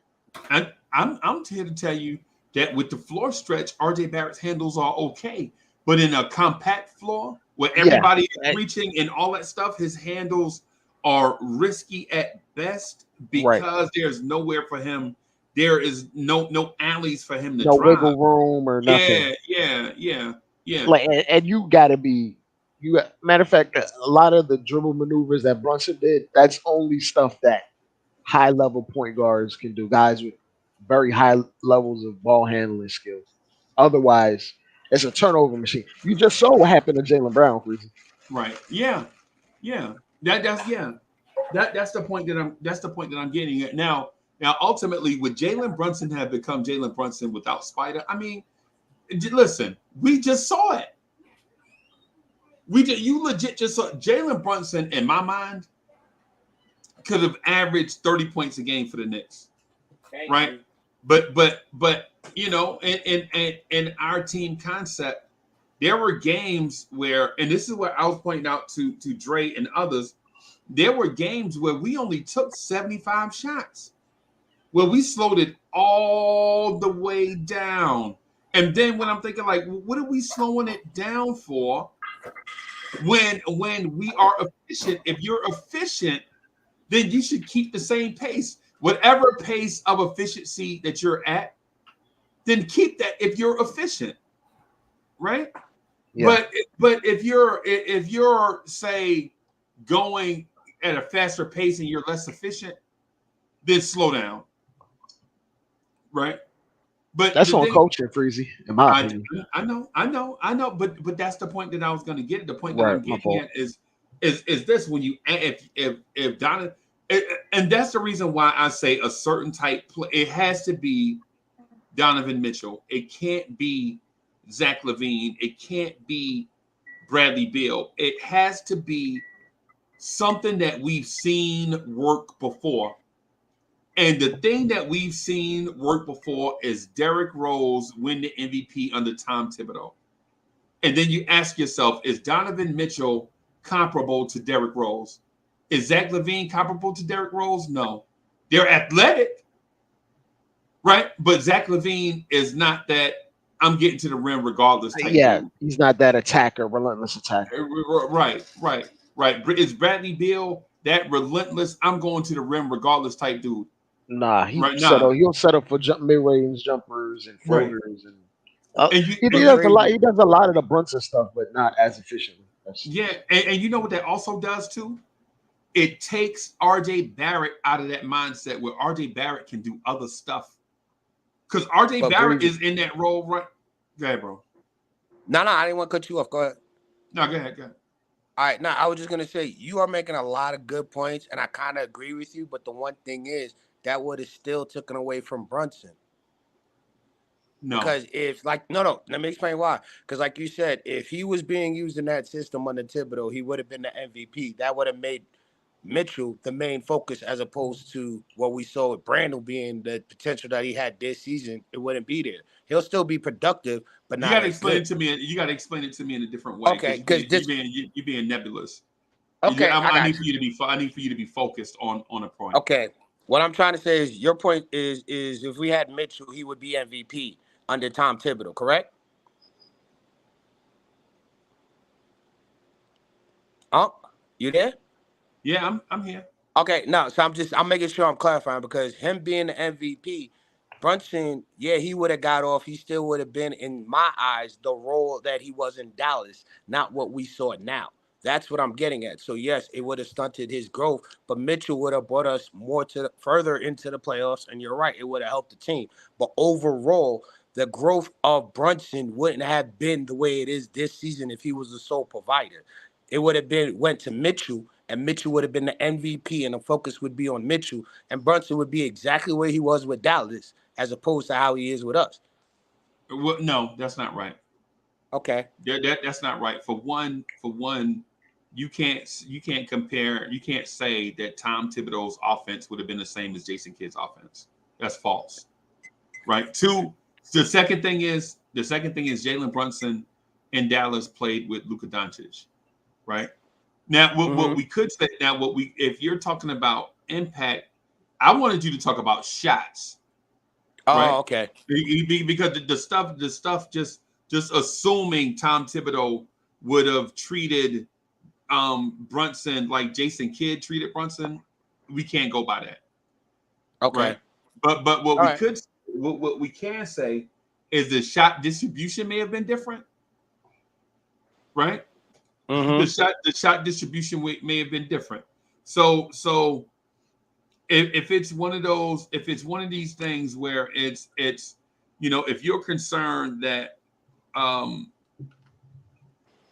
the way Jason Kidd used Brunson is the way that happened here, let's just throw that. Let's just push that to the side, and let's do this. Let's consider Donovan Mitchell being here. And then look at the shot distribution and roles, like the role a guy is in and the number of shots he takes, right? So now, like what Dre said, and I agree, instead of Randall taking 17 shots, Randall probably takes about 15 shots. Instead of RJ taking 16 shots, RJ takes about 14 shots, right? And then instead of Brunson taking like 16 shots, he'll still probably take about 16 shots, right? But then when Donovan Mitchell comes here, he probably takes the Lions' share of shots, right? All the shots that's remaining, right? Because I think that the person that you should probably point to as the one that would suffer is Emmanuel Quickly. Okay, right? now So I got you. Emmanuel Quickly is the one that'll suffer, because what do you need Emmanuel Quickly taking all these shots for now that you have Brunson and Spider? And so you have Brunson and Spider and Randall, and you know what I'm saying? I got you. You're basically saying that I'm sorry. I was going to say the inefficiencies that we had this season, Mitchell would have helped us out superbly, and both of them would have grown together. I can see your point. I'm not gonna stretch it, but I see your point. I see what you're saying. You're right. I'm gonna take back what I said, but you're right. If you're saying that offensively with the shots and everything, and our offense would have been good, I agree with that point. I totally agree with that. The only thing is Okay. I still feel that Mitchell's attention would have taken away from Brunson's full potential. He still would be at like 80 or 90%. That's the Okay. only All thing right. All right. All right. Just stop. Hey, stop right there. So, okay. So the attention, right? The attention thing. So now, because you're talking about shots, let's talk about defense. Okay. With Donovan Mitchell on the floor, does Jalen Brunson get the number one defender on him now? No. So now Jalen Brunson gets the same amount of shots with poorer defenders on him. I agree with you with that. I totally agree with you on that. I like I said in the beginning, I was against it because I was looking at the whole scheme and how everything would work. But with our offensive deficiencies, yes, Mitchell would have helped us. But at the same time, the only thing that I'm saying is I still think that I feel, not saying the way Jason Kidd used him, he would be a second person as opposed to being the first option. And to me, that would have stunted his growth because when he came to New York, it was all you, bro. You got it. Now, if he came with Mitchell, it's the both of y'all. And Brunson would have fed off him, and they would have fed off of each other, and it would have been a dynamic duel. But just like a dynamic duel, there's always Batman, the leader, and then Robin, the support. And I like to see Brunson more in a Batman role.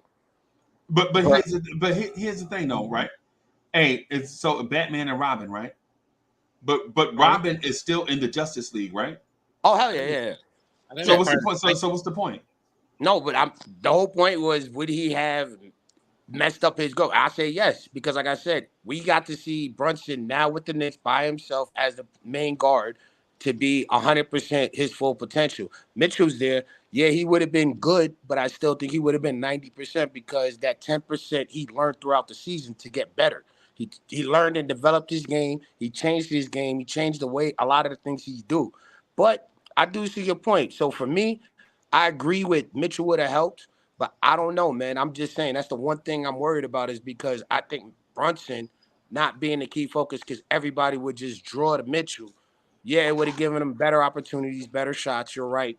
But at the same time, he would be in a more comfortable role than being in a leadership role. See what I'm saying? Like when the Justice League and everything comes on, yeah, you on the Justice League, but when Superman talks, nobody says nothing. When Batman talks, you see what I'm saying? There's a role to that. And I like Brunson as a leader because when he showed me this year, I'm agreeing with that. That's You all. don't got to be the leading scorer to be the leader. You know that, right? No. I'm not talking about scoring. I'm talking about leadership, the way he is on the court, the way his persona You can is, still the way do he that plays. without being. Chris Paul has been the leader on all his teams. Yeah. Is he scoring more points than Devin Booker? No. I have permission to speak. Please. I'm not even talking about that. I'm talking about the overall game. As a leader has an overall game. You can control an offense. That doesn't make you a leader. You can control a system, but that doesn't make you a leader. You have to be able to control, adjust, and keep on growing. And Brunson did that this year. Why would Brunson not be able to do that? Remember, Donovan Mitchell is new to this team too. Yeah. Mm-hmm. The only guy he had to take that from was Randall or whatever perceived leadership mantle. And when we talk about this, Randall was the head and shoulders the number one option for the first 3 months of the season. Yeah. Brunson had caught up to him in terms of statistics by the end of the year, but the majority of the year it was Randall that was the number one option, which is why he took the most shots. Go ahead, Mitch. Oh no, I'm sorry. I thought you was. Oh, I was done. Go ahead, Mitch. The other issue we have is, again, going back to what it was, what we were talking about before. I need to reset the whole deal with Thibodeau's not being able to be willing to change his offensive scheme. The guy is basically the Hal Jordan iteration of the Green Lantern. Powerful, yes, but creative, no. We need someone who, if we're going to use that duo to its fullest potential, we need a coach who's more along the lines of a Kyle Rayner, an artist, someone who can utilize them to their fullest potential and do it in a way that would throw everyone off guard. Someone who's got more of an imagination when it comes to setting up an offense. Right, he ain't gonna do that though, Matt. That's my point. That's why I call that's more of a Hal Jordan than a Kyle Rayner. He's not very creative offensively. Right. That's why Donovan having a Donovan Mitchell type is ultimately the finishing piece for a Tom Thibodeau in my mind because everything that Tom Thibodeau wants his offense to do, Donovan Mitchell does that in the background. That's like base level stuff for him. You know what I'm saying? Like the dude has a complex offensive arsenal, right? And I can also say Right, it was a stubbornest guy, Gardner. Yeah, like don't forget Donovan Mitchell will dunk on you, right? Like we look at stuff like scoring, but if we're talking about that, if we're talking about just what Tibbs wants in his offense, Donovan Mitchell do that stuff in his sleep. Right? You know what I'm saying? So for all our complaints about Tibbs' offense, we fix that just by bringing in a specific type player that's built for that thing, right? You know what I'm saying? But if you're talking about Tibbs orchestrating offense for Donovan Mitchell, that's not what we want. Okay. We want Jalen Brunson and Donovan Mitchell playing off of each other, and we want defenses to be stressed and feel like they're in jeopardy with a Spider, Randall, Jalen Brunson offense. I think the X factor in all of this is what RJ Barrett brings. Now that he's not forced to put his head down and ram his way to the rim, Donovan Mitchell do that easily. Like, Tibbs, you want me to get to the rim? Okay. Tibbs, you want me to beat Lou Dort off the dribble and get to the rim all quarter? Okay, I'll do that. What else you want? Because he can do that. He could and Lou Dort is a great defender. Yes, he is. I agree with you now because I see what you're saying. I'm looking at it as Batman and Robin. You're looking at it as Batman and Superman. They feed off of each other and they both are great leaders. I can see that now. Okay. I agree with that point. That point right there, I could agree with. But like I said, I don't know, man. I love Mitchell, and I would have loved to have him, but I don't know, man. If that were the case, we would have won a championship this year. If the way you're saying it, I feel that our offensive woes, we would have had it because with our defense and who we have, especially the way we use Mitchell, the way we have our defense set, yeah, we would have probably been in the finals. But like I said, Mitchell, I don't know, man. I didn't know until I got on this show, so you changed my view. Thanks, Hunk. And Dre and the Smoking Nick. I got you though. I want to add. I'm going to ask a basketball savant, right?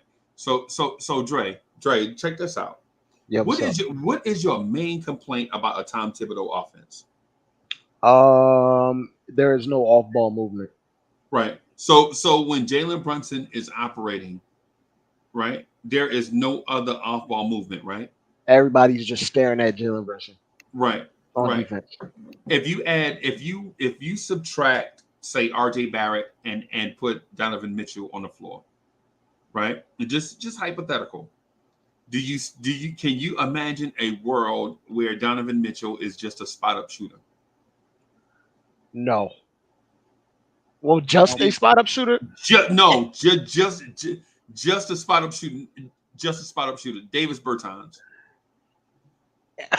No, because that's not his game. No, because he does it because he can do that naturally, but he does a ton of other stuff naturally as well, right? Yeah. BT. Now you see what I'm saying?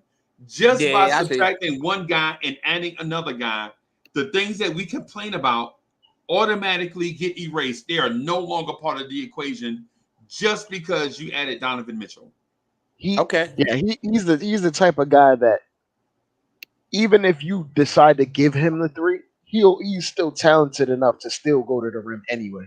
Yeah, and get the N1 and dunk on somebody. Yeah, he's still forced the issue. Yeah, and what happens in this case is a guy that averages 8 and 8 with Grimes and RJ on the floor, all of a sudden starts to average 13 and 11. 14. Yeah. I know what you mean. Okay.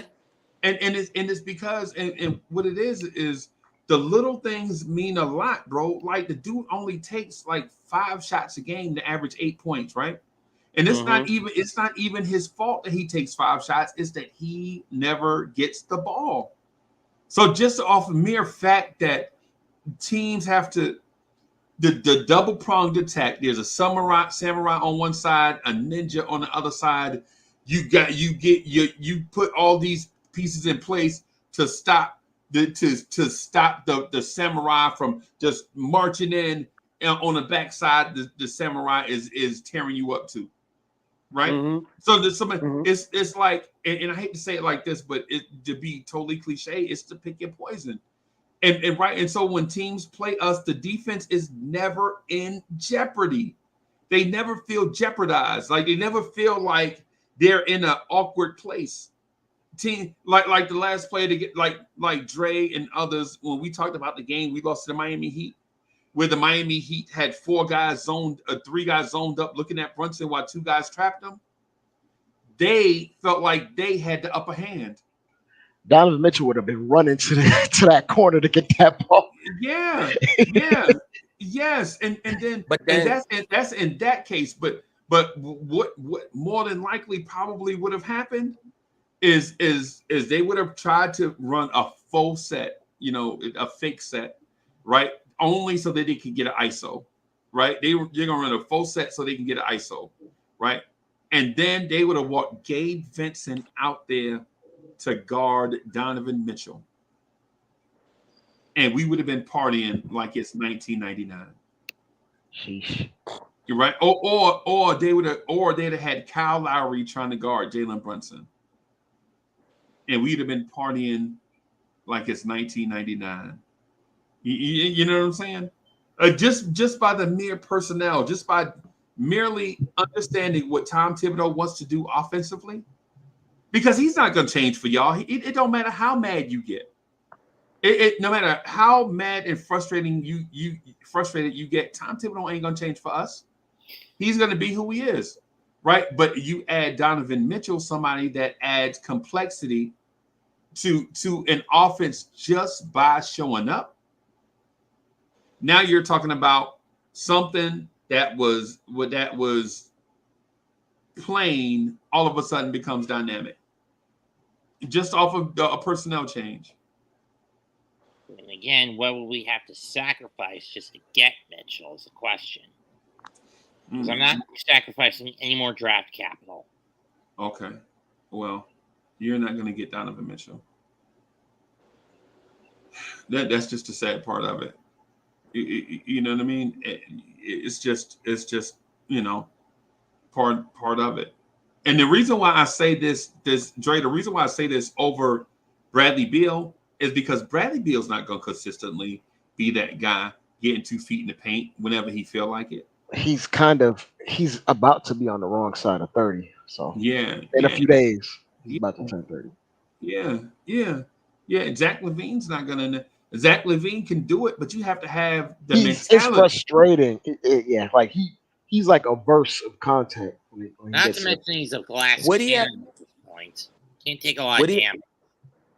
But what if that helped Mitchell's game though? Because that's what I really want to know. I don't know. Because Mitchell, the way he gets to the basket, it'll open up that lane. And will Mitchell be able to actually catch some of those passes? I don't know. But to be honest, what passes? Lobs? No, I'm saying like if he's remember what you said about how Mitchell had Gobert as like the most dunker and everything in the league. He had the most dunks in the league. Can we run that same? If we could run that same offense with Mitchell, I'm all for it. If we had the requisite spacing, like if we had multiple, we can do that, but we didn't have multiple 40% 3-point shooters on the court at all times. Like teams cheat off of our shooters outside of Grimes. Like every shooter that we put out there outside of Grimes against Miami, they cheated off of him. They cheated off of RJ. They cheated off of Randall. They cheated off of Hart for sure. They cheated off of Hart. Yeah. Mm-hmm. So they were bringing a third defender over to stop the lob from happening. Yeah. And the other thing too, though, is when we look at this, the thing you got to look at is this is not an offensive set thing. This is not a scheme. This is a player ability and instinct thing. Yeah. Right. This is like what I'm telling you, bro. What I'm telling you, bro, is 2 fictional characters deliver gifts on a certain day. The Easter Bunny is going to come and deliver eggs. Santa Claus is coming for Christmas. Right. So my thing is Santa Claus can deliver on Christmas, but he could deliver on Easter too.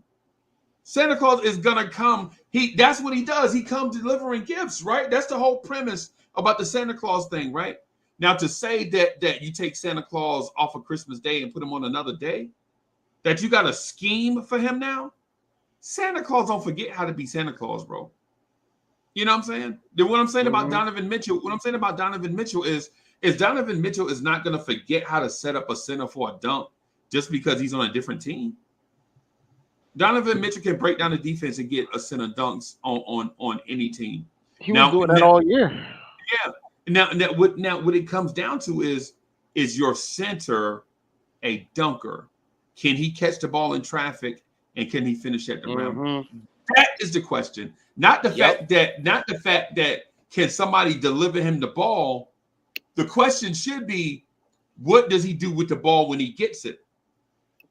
That's the thing that we should look at. Is Mitch that guy? Exactly. Right? Is Mitch Rudy Gobert or is he Jared Allen? You know what I'm saying? I think that Mitch could be more of Rudy Gobert than Jared Allen, right? Jared Allen's going to catch the ball in traffic, be a little bit awkward. If it's a clear path, he's going to finish. Bim. He'll finish faster than Rudy Gobert, right? But in traffic, when people got their hands up, is Jared Allen going to dunk over the top of somebody? Is Jared Allen big and strong enough to do it? You know what I'm saying? Like, Jared Allen's a finisher. He's a finisher around the rim. But the Jared Allen, Robert Williams types, they face this thing. Are they big and strong enough to do it? You know what I'm saying? Because there's no... Yeah, I mean, Mitch, look how big Mitch is. I'm just worried about them ice-stole hands, man. Them hands. it ain't all that, too. Like, because you got to remember, like, guys that thrived in that role, Gobert, Capella, they're big centers or very, very strong centers. They can't get pushed. They can't get pushed off their spots. Right. If you do push them, you're definitely fouling. Right. Like, if you do move them, you're definitely fouling. But with Mitch, if you push him, he's going out of bounds. Or he's losing that ball, which is the main problem with Mitch. I would say Mitch is bigger and stronger. Now, I would agree with you if you said Nerlens Noel. If you said Nerlens Noel, I'd be like, yeah, that pass going out of bounds. You know what I'm saying? But Mitch at 270, at 7 foot 270, our only thing with Mitch is can he? And the thing is it's like when the Jets had this tight end named Dustin Keller. I know y'all don't remember who he is. I remember him. Unfortunately. But the thing is, people question his hands, right? They're like, man, every time we throw in the ball, he bobbling it. Well, maybe if you threw it to him more often, he would catch. You know what I'm saying? The thing is, Dustin Keller, if he caught a ball, he could make big plays. The thing with Mitch is Mitch don't see the ball enough for him to even feel comfortable even getting the ball. Yeah. Everybody knows, like, you get better at stuff the more you do it. At least that's the way it should be. The only time he gets the ball is off a dribble drive. I mean, off a closeout from Grimes. Right.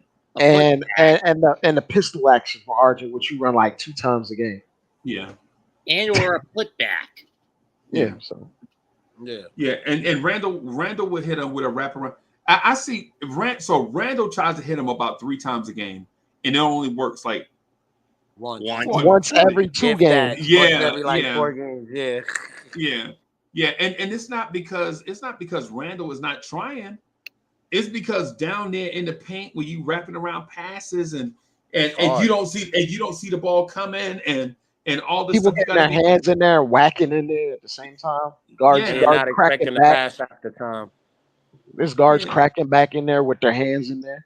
Fouling like Kyle Lowry every time down there. Every time, yeah. But the thing is with that is now that you have Donovan Mitchell doing it as opposed to Randall doing it, bringing big body defense. Because if Randall and his defender is there, then that means basically another 6'9", 6'10", 6'11" guy is down there with his hands up over Mitch, whacking and hacking and whacking at Mitch. But Donovan Mitchell, say who's the best? Max, who's the best perimeter defender in the game right now in your mind? KCP? Wait, who's the best what? I'm sorry, I was reading that. Perimeter defender. Oh, perimeter? Drew Holiday. Yeah, I'd say either Bruce Brown. I said Caruso. Me Oh, you can personally, say I said Caruso. Yeah, Caruso. Caruso. But the problem with Caruso is he plays a lot of good defense, but he doesn't get enough minutes on the key players. I think he's just as good as Drew Holiday had he had the minutes. It's because his That's the skill set. He doesn't really yeah, do much else play Yeah. defense. yeah. That's But What it. about he's up there. Him and Drew Holiday are the two, I think. Yeah. what about someone Okay. say a Bruce Brown or a KCP or even That's recency bias, though. That's what you Yeah. get stuff. I would say okay. So the point I'm making is this: Alex Caruso on an island with Donovan Mitchell. Does Alex Caruso stop Donovan Mitchell from going to the rim? nope. No. No, Brunson broke his ankle several times. Right. So now you get, and now Alex Caruso is in chase mode, following Donovan Mitchell, and Donovan Mitchell hits Mitch off with a pass inside. Is Alex Caruso stopping Mitchell Robinson from dunking? I'm gonna go No. to bed. Freezy, I'm hopping on later. All right, boss. Peace, man. Have a good one, Mitch. All right. Yeah, I can't see a world where, you know, I can't see a world with this can be stopped. This is something that we've seen for about 60 years of NBA basketball. A guard that can get in the paint anytime he wants is gonna constantly get his center dunks. It's not a new thing. This is a Gary Payton, Sean Kemp thing. This is a Penny Hardaway, Shaquille O'Neal thing. You mean I'm gonna even put it to this point. There's been many times RG just missed the lob, Yeah, and he's always getting 2 feet in the paint. yeah, And sometimes he doesn't necessarily have the greatest touch to even get the lob off. right, Whereas Donovan Mitchell has the touch right. with either And- hand in yeah. terms of that particular area of the court. Yeah, because what I've noticed is that in fundamental plays, what guards do now is they don't throw the lob to the corner of the backboard, they throw it to the lip of the rim, Yep. and which to me is the dumbest thing ever. Because if you throw it to the lip of the rim, now there's a meeting at the rim for everybody. Yep. You know what I'm saying? Everybody that sees the ball is going for that ball at the lip of the rim. And it's gonna be difficult because people are jumping before your man gets to the ball. Right. But when you throw that thing at opposite corners, like if BT is over here, I'm throwing the lob to that corner of the rim, right? Mm-hmm. And the reason why you do that is because, and this is fundamental stuff, you throw it to the lip, you throw it to the corner of the backboard, because so even if your man can't get it, it hits off the backboard and stays in bounds. And sometimes the lob connection might be awkward, and then he might jump late, and because it's right by the rim, he could just do a tap in or whatever. Yeah. If the lob connection is off and you throwing it by the square, it's just gonna hit the backboard and fling and be a turnover or something. Yeah. So just off of and listen, the background stories for Donovan Mitchell and all of that stuff is just enough for us to want him just off pure talent. But if you just think about if Tibbs is going to be here, and we know he is, despite how people like Tibbs or not, he's going to be here. He ain't fired yet. They're not going to fire him now. You know what I'm saying? So he's going to be here, right? So instead of fighting the wrong fight, right? How about talking about the things that are real possibilities, like Donovan Mitchell to the Knicks? You know, I don't know what the Knicks would give up to get Donovan Mitchell. To be honest with you, I don't even care. I like Syda. He's not a Knick, right? So I don't even care about that stuff. But ultimately, if there is a world where you can get Donovan Mitchell, I say go do it, because I think it unlocks everybody. Is anybody in here ever play video games? Anybody? Yeah. Anybody in here play RPGs, like the role playing games? Yeah. Mm-hmm. I play World of Warcraft. Yeah. So it's like you notice how you get one character in your party, but it helps unlock certain attributes to others in your party. Mm-hmm. You know what I'm saying? So like I think quest mission, I think did it together. Yeah. So I think that's what Donovan. It's like that floor general badge for point guards on 2K. right? You get the floor general badge, and all of a sudden, RJ Barrett's 3-point shot goes up by like 2 points, and you're like, oh snap, he a shooter now. Mm-hmm. I think that's what I think. That's that confidence when you get Repetition, used to getting the ball. Yeah, Yeah, man. That's what I'm saying with the Donovan Mitchell thing. I think he probably, I think he unlocked so many different things. Like Mitchell Robinson, to me, just getting 2 more dunks a game, gets him to like that pre-All-Star, that level of Where at DeAndre Jordan was getting All-Star games, even though he literally couldn't do anything but dunk nothing. and get rebounds. Right. Mm-hmm. Yeah. So so it's that. I don't think I can't see any other guard doing all of that other stuff. And because even when I was thinking about this earlier, I was like, man, does SGA do that? And so I You love got to remember who he's playing. He's not playing with like actual big centers that catch lobs. He's playing with like 6'8" power forwards that aren't super athletic. Yeah. So he doesn't really get the chance to do that. Because I've seen him when he plays with athletic bigs, he does throw the lob. He doesn't really play. If he had Chet Freezy, he would be there all game. Yeah. He would be averaging assists. It would be more about him than Giddey. I see what you're saying. But I'll say that too, because a lot of guys, if you have a pretty good mid-range shot, you probably have nice touch for a floater. If you have a good floater or a push shot, you have nice touch for a lob. Yeah. So it's why I want Brunson to look for it even more personally. Yeah. The only thing about that is this: when you add Donovan Mitchell, the whole point guard conversation goes out the window. It's just guard. Yeah, it's just guards, right? It's just guards. That's why I think when Spider comes, RJ reverts from a power forward to a jumbo guard. If Donovan Mitchell is here, you basically having, 3 guards and 2 bigs on the floor, right? Randall reverts from a finesse stretch 4 rebounded bruiser to that bruiser inside, catching, finishing in traffic, staying. He would have so many opportunities just going to the rim with his his strong hand. Yeah. And when he does that, when he has fresh legs and he does that, he's hard to stop. It's just a lot of the time we run the offense through him on the perimeter, and when we get to the fourth quarter, his legs are shot. Then his jumper is not even as effective. Right. Like there's a reason why he takes the most threes in the first quarter, because he has his legs then. But after that, it falls off a bit. Yeah. And the thing too about that is when you have that type of dynamism, I guess is when you're dynamic like that, then it's tougher for teams to game plan against, even in a 7-game series, because the complexity of your dynamics are one that even it's like the fitted sheet. Like even when you address one side, the other side is gonna pop off. Right. You know what I'm saying? So it's just by adding that, right?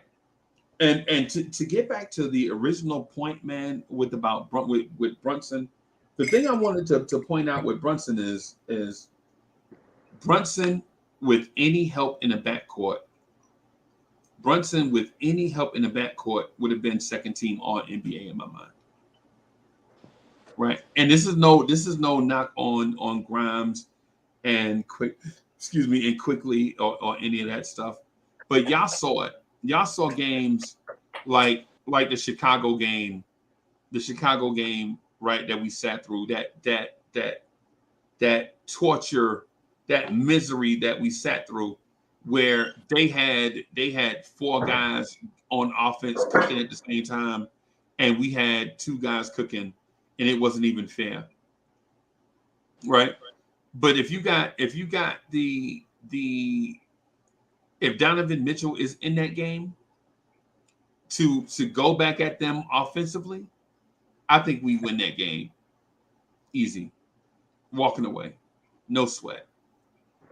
Yeah. You I know what I'm agree. saying? Because and the reason being is simple. It's as simple as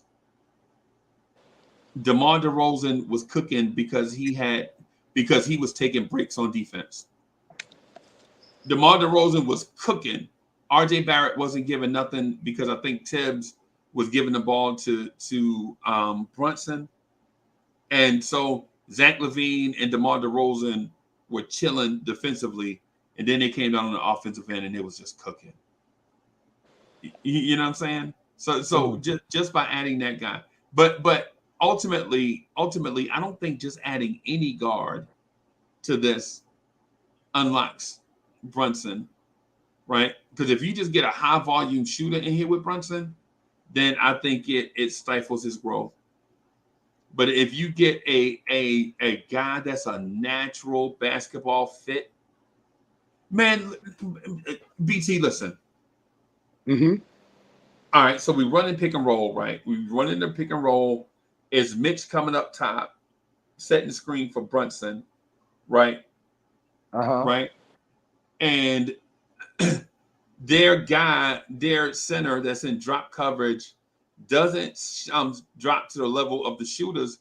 He comes up to the paint so Brunson can't get into his Brunson burner, right?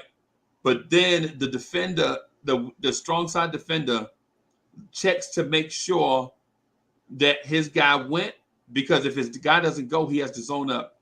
As soon as he turns his head, Donovan Mitchell jets out of the corner to the rim for a lob. Have you ever seen, when's the last time you saw a Knicks guard catch an alley-oop in the half court off the pick and roll? Damn. It's been a minute. A Knicks guard? A Knicks guard, yes. Billy Walker. You talking like Allen Houston type? Probably. I think around that time, like Allen Houston maybe. And actually, it's probably Iman. And probably Shumpert, right? Probably Iman or JR. And notice I said a fundamental thing. I didn't do a dream scenario where the defender, fell asleep at the wheel. I told you he did one of his principles. And in that setting, when he recognizes the pick and roll, he knows he's got the corner man, and he has to tag the big at say coming to the thing, right? So as soon as he checks to see what his responsibility is, Donovan Mitchell just run by him, catch a lob, bam. So I didn't just dream up a scenario, because on defense you have responsibilities, right? Y'all remember how Kevin Knox used to constantly get beat backdoor? You're like, how Knox can get? Because the principle of it is sink that to the level of the deepest man, right? Tag the, because you in the middle, tag a guy. Like in theory, what I want to do is, if I'm Knox, I'll go grab DeAndre Ayton's jersey to slow him up, so Mitch can get free. You know what I'm saying? All these little inside tricks, right? Knox don't do that. Knox messed around and looked at the ball, and his man just ran behind him and is at the rim laying the ball up. Right? You know what I mean? So what I'm getting at ultimately is just by adding some type of dynamic player like a Spider. I'm trying to think of another guy. Is there another archetype in it? Like Spider, or just a guy that can get pressure on the defense? Like Spider, that can get into the paint. That archetype, get into the paint whenever like you feel like small guard and get into maybe the paint. Shy. No, not Shot. He's talking more I'm like not talking explosive. about the handles. You said get to the paint. I'm saying No, Shy he's can talking about someone explosive athlete, like a quick twitch athlete. Yeah. Okay, and that makes sense. Okay, because I was saying if you could get to the paint, Shy could get there, so can Luka, but it depends on what you're saying with athleticism. John Morant. Oh yeah, John Morant. Yes. Okay. Okay. All right. Brunson turns the corner. The guy in the paint, the big in the paint that's responsible for the back line of the defense, comes up, evacuates because maybe Brunson hit 2 shots in a row. And they don't want Brunson to hit 3 shots in a row. Right? So he comes up to prevent that. The guy that's supposed to be guarding Ja in the corner, right, sees his man move up. So he leaves the corner to stop somebody. As soon as he turned his head, Ja Morant going to the rim. He catching the live and screaming, ah! Dunking on every, you know what I'm saying? Yeah. We don't Oh, Anthony Edwards. Anthony Edwards, yeah. Okay. Yeah. I see what you guys are saying. I agree with you because you know what, to be honest with you, I like playing devil's advocate a lot. And I really thought that Spider being here would have helped, of course. But to me, I think with everything that you guys said, you guys actually made better points than I would have. And I'm just saying, I don't know anybody that could have done what Spider would do, but I don't think it would be enough. Suggs. Like Jalen Suggs is not dynamic. Like Jalen Suggs is not dynamic like Donovan Mitchell. He can't shoot. His handles are. He's got weird handles because they're elite at times and then they're very shaky at times. I don't know what it is. Like you could see him like in a. When he's not pressured, he's got elite handles. When he's pressured, his handles are shaky. Right. Let me just put it that way. Okay, and then. So if you have a that type of guy on the floor with Jalen Brunson, it turns Tom Thibodeau's basic banana pudding into something elite. He said basic. Okay. Yeah. I mean, that's what it is. It's banana. You want me to call it a ham sandwich offense? Nah, I like bananas better. Okay. Yeah. That's what I'm saying, man. It's this thing like, would Jalen Brunson have broken out if Donovan Mitchell is here? In my mind, yes. Probably even better. I see what you're saying. In my mind, yes, because there were times where Brunson got into the Brunson burner and he was shooting the ball with 2 dudes on him. And can you imagine a world where a team puts their 4th best defender on Donovan Mitchell? No. I don't. Or a team puts their 4th best defender on Randall? Nah. That's buckets right there. You can't have your weakest person on them. Yeah.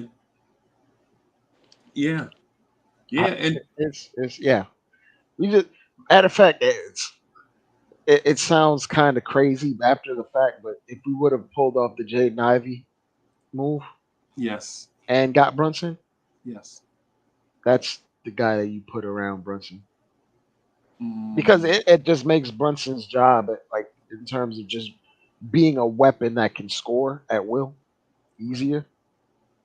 At this point, he's just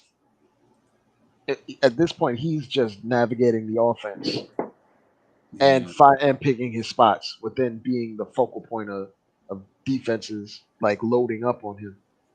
Yeah. Can you, man? Can y'all imagine a world where Jalen Brunson doesn't have to get into the Brunson burner? I said, like, I'm seeing Gregory Castillo in the chat, and he's mentioning like you put Cade. I believe anybody that's some sort of offensive threat in terms of on ball or off ball in the backcourt with Brunson, because of his ability to adapt. Yeah. He can thrive with them. Granted, the most ideal, I guess, would be a big playmaking guard, right? Yeah. But if it's a slasher, they'd still be able to create opportunities for Brunson, because remember, Brunson is an elite catch and shoot guy. Yeah. The best one on our team. Oh, definitely. So it's not just like we don't need a special type of guard. Right. But if you got one, bro.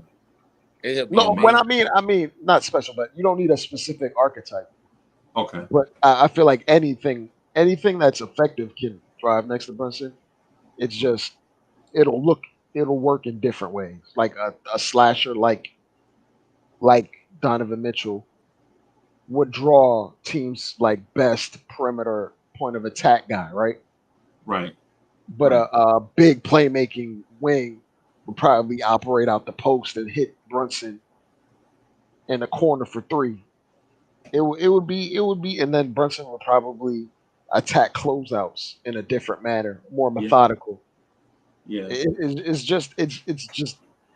It's like a pick your poison kind of thing with Brunson's skill set on offense right now. Oh yeah. Oh yeah. Because we've already seen when it's not optimal at all, he can get 30. Yeah. Now Yeah. imagine when it is optimal, he can get 27 on even better efficiency. Yeah. And just one more thing to the Donovan Mitchell thing. And oh yeah, he shot 39% from three. Or how many shot attempts? Oh, I Like think 7 or 8, probably. yeah. Yeah, he shot where is it? 38.6 on 9.3 attempts. 9 a game. 9 a game. That you know, Damn. and a lot of that was self-created. It wasn't like someone dribbling and kicking it out to him. Yeah. He dribbling, setting up guys, then going for a step back. Or guys are terrified of him getting to the rim, so he just walks up into a three. Yeah, that part is what I was gonna say to you. Can y'all imagine if Russell Westbrook shot 40% from three? What? BT, Russell Westbrook will be the MVP. Yeah, Cam Freezy, because Scoot gonna be that in about 3 years, man. Yeah, and so that's what I'm ultimately what I'm saying to everybody is coaches design or not design or scheme or not scheme or institute or not institute a lot of different things offensively because they have certain core principles. Like Tom Thibodeau and the New York Knicks are not gamblers. You feel me? The front office is not gambling. Tibbs is not gambling on the floor. Right? That's why we're bottom of the league in deflections. Right. We don't trap nobody. We don't really blitz nobody. We funnel guys in the Mitch and live with the results. And if somehow, somewhere twist of fate, we do, when you look at the scoreboard, we're usually down by 14 and we're forced to do that. Yeah. Right? So ultimately what I'm getting at is, and I know everybody wants us to upgrade small forward and upgrade center, right? My thing is this. Even though I like Grimes, are we saying that Quentin Grimes is a better long-term player than RJ Barrett and Mitchell Robinson? A lot of people do believe that. Right. That's what I'm asking. I'm asking chat, if you want to upgrade small forward and center, do you believe that Grimes is a long-term better player than RJ Barrett and Mitchell Robinson?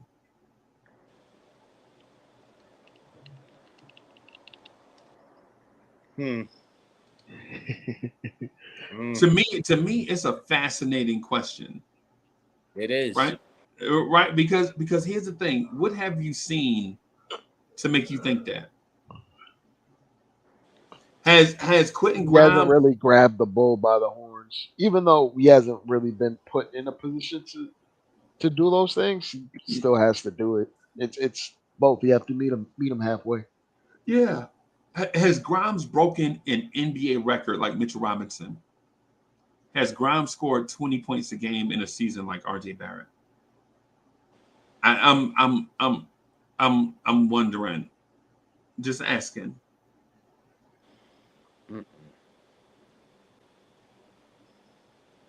Hey, what happened to Wiz? And DSJ is funny as hell in that chat, man. I was reading his jokes. DSJ is a funny guy.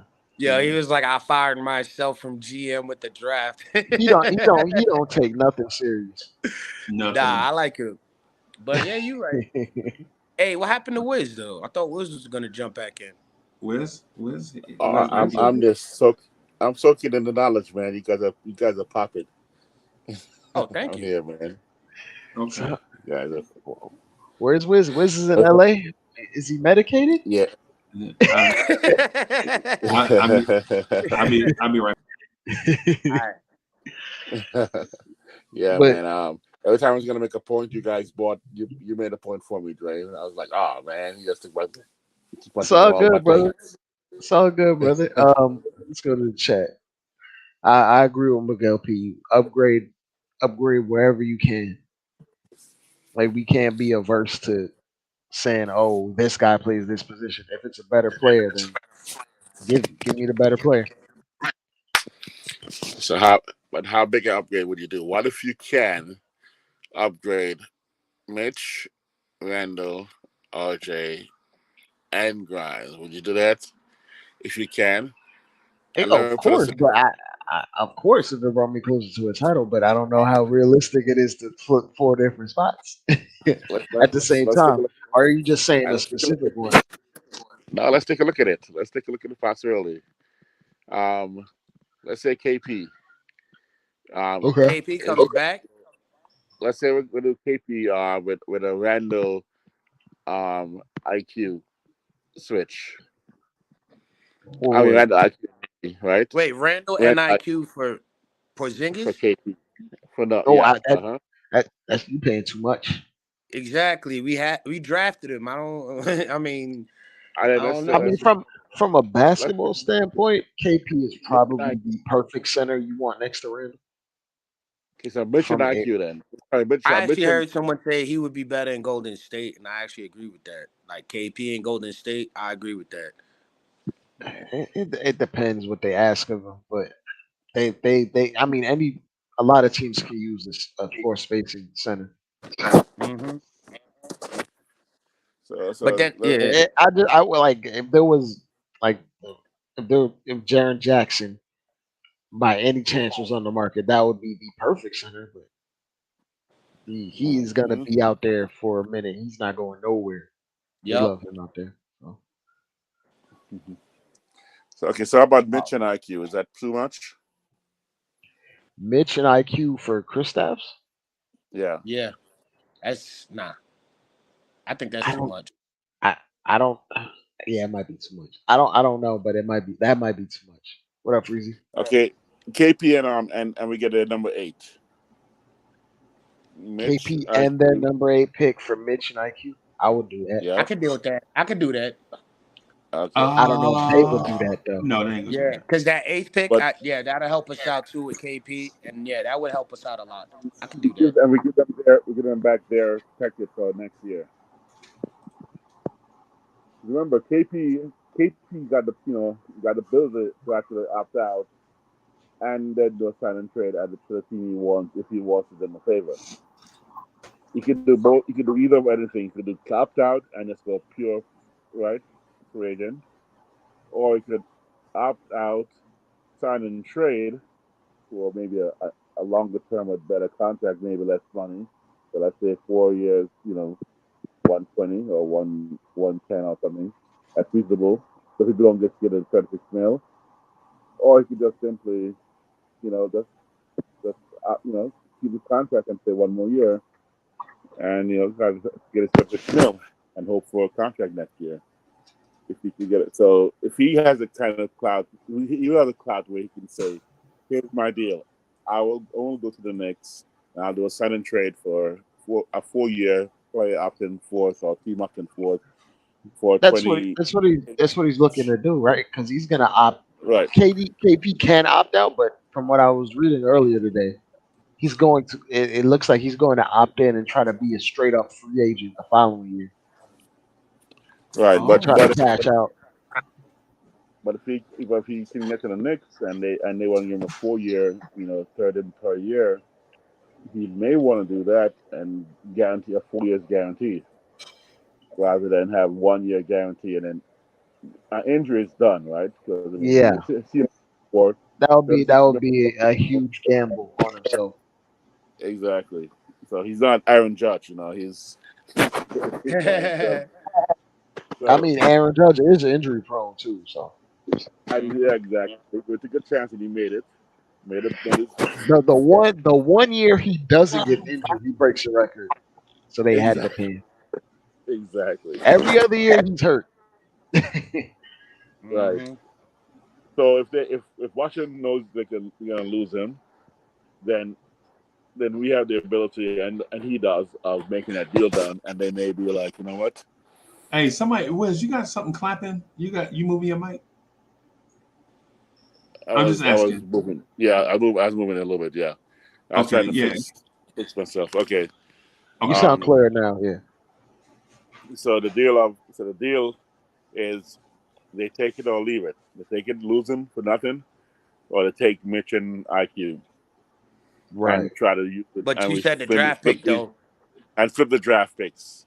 Okay, We flip them. that I could deal with, but like I said with Dre, I don't think Washington will give that up. That's a fourth round. Pick, I mean, first round pick, and that's the fourth But they pick. get That's back. a lot of They good get guys back we their could get. pick. They get back their pick. They got IQ a point guard, which is basically that eighth pick they're looking at, and they get Mitch back as a center, and they get something for otherwise they'll lose everything. So remember, it's not about them. It's them going, do we let them walk, or do we get something for it? And I don't know if it's too big a deal. I mean, okay, let's just play along for a little bit and say we can get a deal done because Washington doesn't, put in a position where they have no choice. So we got the KP. So I'm trying to just give you guys a scenario of deals that are possible, but they can flip the team completely, and you're gonna go for it. Like you said, Dre, you'll accept that flipping out all four guys for better players is it a deal That's you'll a do? lot. That's a lot of turnover, though. That's hard to do. Yeah. And well, plus, that's the hard, league but will if notice it's too, possible, so they'll make it harder. And continue to compete. Yeah. Yeah. The question though, is it possible? So let's look at the possibility. So If is it that was KP deal possible, a sure. possibility? So the KP deal is possible, right? I just mentioned that's possible. Okay. Mitch, What else? Mitch for KP basically, and even though we're losing IQ, it's basically a Mitch KP flip. So centers now is a good deal for you. You say KP for Mitch at center, you'll do it. Better. Okay, upgrade. So let's go to the next deal. Jeremy Grant, Randall. I don't know what else we add to it, but Randall, Jeremy Grant. Jeremy Grant free agent, the same position he's in right now, basically as KP somewhat, right? Where he can actually say He's gonna make more money than Randall, and we got to take into account like Way more salary money. cap, Yeah. salary cap, way and all more that than stuff. Randall. Yeah. Yep. Well, no, remember it's going to be a sign Easily trade. So 10 I million. mean, you think he's going to get 35 per? Probably more. Probably more. Yeah. What? Yep. Really? Okay. And you just look at what he can do. He can shoot. He can move. It's just the injuries, really. This is where like things are valued more. This is the market sets what it is like Look at Jokic. because Jeremy Grant can play. Jeremy Grant can guard 1 through 4 and shoot the three ball at a 40% clip while averaging their 20 points per game. Those guys get a ton of money just because. Okay. Even if they're not the superstar name, just look at what Tobias Harris makes or did make. Okay. So where's the money coming from? With Randall and pick a piece to match the money. Where again, you would have to get rid of Toppin as well too. Well, Toppin, I don't know about Toppin. Mitchell, IQ. It's the contracts you're talking about with money. Mitchell, I don't have IQ, 35. Toppin, D Rose, but actually, that's Portland salary cap. They're above salary cap, right? So they have no space either, right? They can't absorb because we got to match what 9% of the salary. Hey, so what are you getting at ultimately? What are you saying? I'm trying to look at deals that can be done that will actually flip 4 of our players and see if you guys are okay with that big a flip. No. No. Why would you flip 4 guys off a second round team? I'm not saying I just speculate. Actually, because all places can be improved, if all spots can be improved, because Jeremy Grant is better than Randall, yes, in most people's opinion. No, okay. So then Randall wouldn't flip. Then we wouldn't change Randall. The only person you could outright like say is probably Giannis. Yeah. As far as a 4, outright. Now there might be Okay. better fits or scenarios that we don't really think about, or like if you threw Jaren Jackson at the 4 or something, but we don't know. That's just thinking. But like outright, probably Giannis. That's the Yeah. only one that's outright And you better. got to understand situation too, right? So Randall came here under crazy circumstances and put up these numbers. Is Jeremy Grant going to come here as a first-time franchise lead guy and put up those type of numbers with all the pressure Well, I mean, he put up like I don't want to in, jog it, but in in Detroit? Detroit, yeah. I mean, he basically had what Randall's first year in New York was out there, Right. And that team went 20-52. and our team was trash too. So Yeah, that Okay. team. Yeah, I yeah, mean, that's not an indictment on him. No, it's just that team was trash. So was our team. Our team was trash, but we knew Randall was talented. right. All right. Let's But I let's won't leave say he's better let's than leave Randall. I won't say that. all right. Let's leave Grant out of it then. Okay. So KP Randall's. Would he do a deal to flip those two out anyway? Would If you I were want to KP and target, Randall?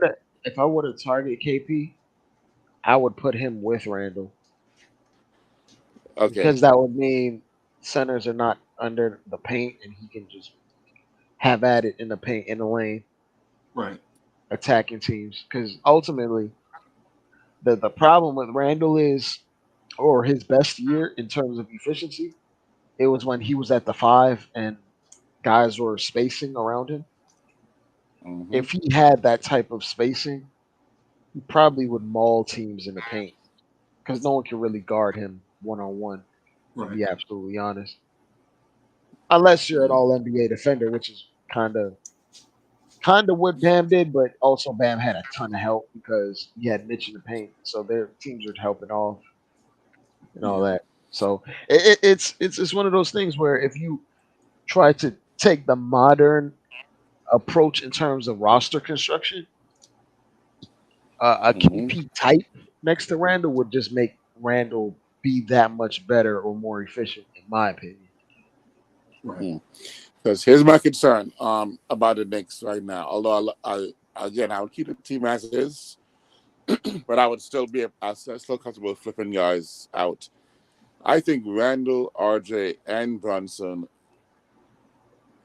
are pain cloggers to a certain extent, and then with Mitch still there again, so we got to move out. I think I, except for Brunson again is untouchable. Ideally, two of them. So I'm getting rid of RJ.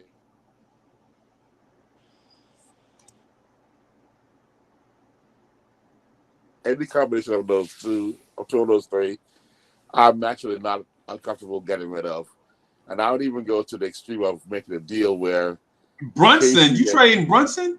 no. Brunson all untouchable. RJ, Randall, and Mitch are the three that I think two of those three being gone with really with similar replacements or better would actually make the team much better.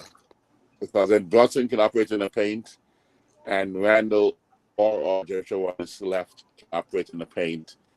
And then we can have a stretch 5 with with average defense, but a way above average offense like KP. And then the next spot, whether it's Randall or RJ. Again, I think Kuzma is better than RJ. So I would consider a deal where RJ Better at what though? overall, total game, complete game, as far as consistent. I mean, efficiency is the number one thing. Being efficient is number one in my book. I think defensively, he's as good or more needed because of the height. And to a certain extent, I'm being influenced a little bit by what happened I'm in listening. I'll Miami. be right back. I mean, what happened with Miami and Denver. I think there were so many. I think with Nikola standing right there in the paint and then switch off. There's no way that I think that it'll be tough for us to defend him with any switches that happen. I don't think RJ, Randall, obviously Grimes and definitely that Brunson can touch him if he can, pick up that center. And of course, because he stands a little bit on the somewhat outside, he can. That means Mitch is neutralized if he stays out there, and we try to have Mitch try to guard Nikola. Yeah, Kyle Kuzma numbers are the same as RJ Barrett. All right, but I think he's more consistent and more efficient overall, right? Overall, yes, than RJ. I just also trust him more. I'm sorry. Again, I'm not hating RJ. I just really believe that his growth and his ability next year will be enough ahead of RJ that we are contending much better than RJ would take us next year. Of course, again, you know what playoffs going to do, what's going to happen in playoffs, but again, watch RJ every year start off with the first 20 to 40, in this case, 50 games where you're like, where are you? And what's happening? And then he pops up. And then he drops up a little bit, then he pops back up again. I just think that I want to get to that, unreliability. So that's why I'm looking at. RJ is not reliable? I think he's too inconsistent. Yes, I think he's too inefficient and too inconsistent. And especially this past season was difficult to watch. His fourth year not be a year where I was seeing improvements that I'm like, that's the guy I think is going to be the pseudo Butler, so to speak. 3 years from now. Okay. I think I've reached my. Definitely next year will be the limit for me with RJ. If he doesn't make a decent jump and and does what he has done in some games this past year, where he's done efficient shooting with a low volume. Again, 15 shots max, and let's get 45 to 50%. I like to see him in that range. I want to see RJ to be 45, 80, and 38 or something. That's what I want to see RJ. But the only reason why I'm trading, like I said, the only reason why I would do a trade for KP, even though he's very talented, is just because of that draft pick. I'm not saying we can get him, but that draft pick, I would do it just because, hey, 4th pick overall, hell yeah, I'll take that. And then we could use a guy that could actually support them and have, like you said, but I would want Randall, Mitch, and KP, all 3 down low at the same time. People are like, oh, that's crazy. Nope, that'll be beast. Because then now you got KP who could draw out. He's playing against a smaller guy. Like, it could work, but we already had KP. And for me, the only reason why I'd trade for him is that 4th pick. But if Right, we were that's to really upgrade, I would number want 8 actually. I'd actually try to get I can never say his name, from Chicago. Vucevic. I know he's slow and all of that, but I trade Mitchell for him because he's a low-key defender that most people don't even pay attention to. So I trade for that, and I still try to get sign Daniels from New Orleans, because I have a feeling Herb Jones is gonna re-sign under a bigger contract, and they ain't gonna have room for him because they still got to worry about CJ and other people that they got to worry about down the road. So, like I said, if you were to do that KP trade, I'll do it. Keep Randall, get rid of RJ and Toppin, and also try to throw in Rose's contract. Then after that, get KP, then get a not Herb Jones, Daniels to come off the bench. I wouldn't re-sign Hart. I'd keep it moving. Okay. All right. All right. Okay.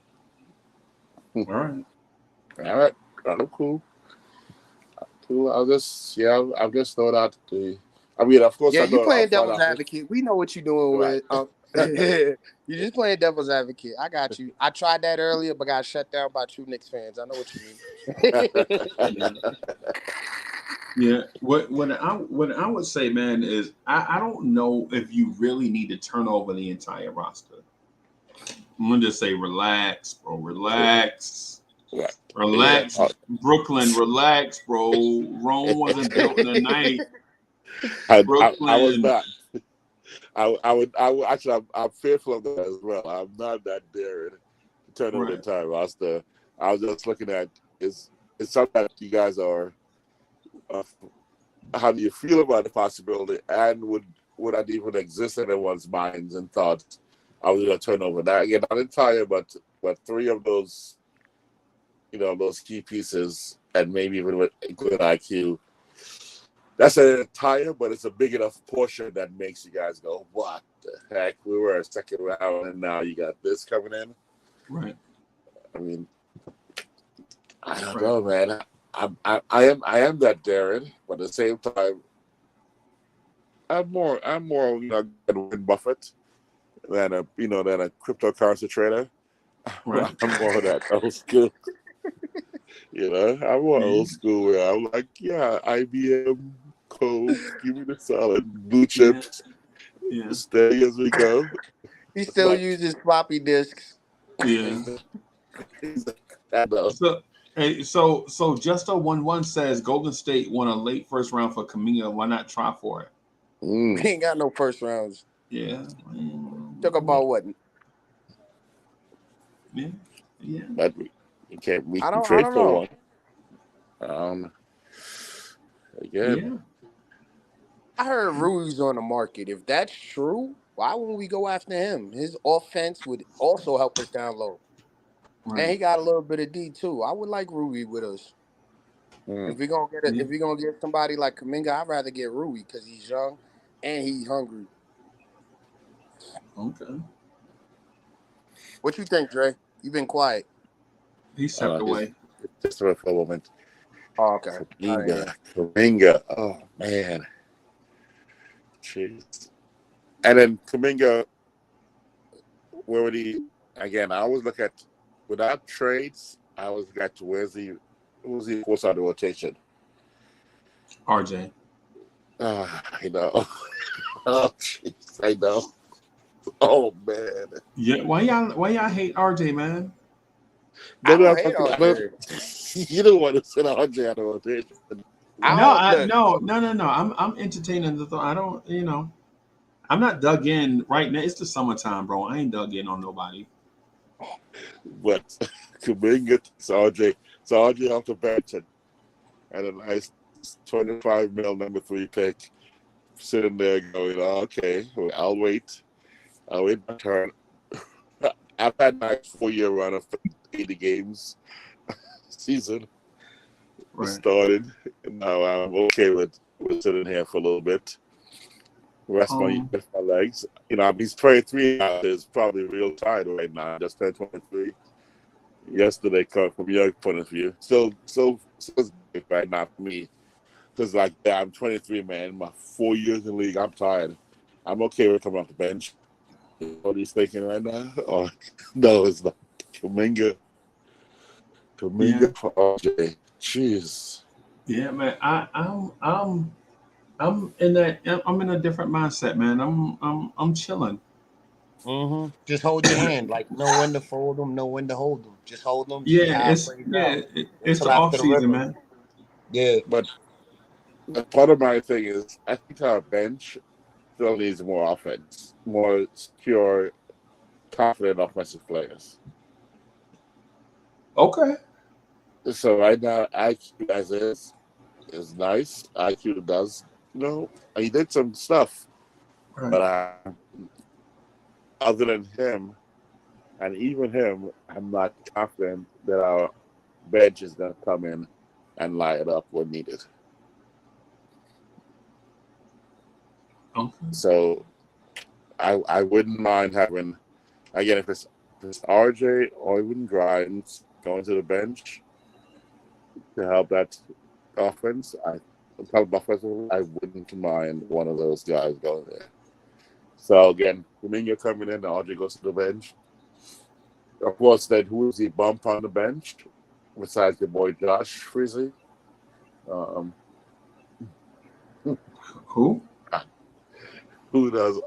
Because if you can bring Kaminga without a trade, he bumps RJ to the bench like Frizzly just throws out there, which we don't know he doesn't really mean because he can't put ball on that bench. I would entertain what Justo11 says.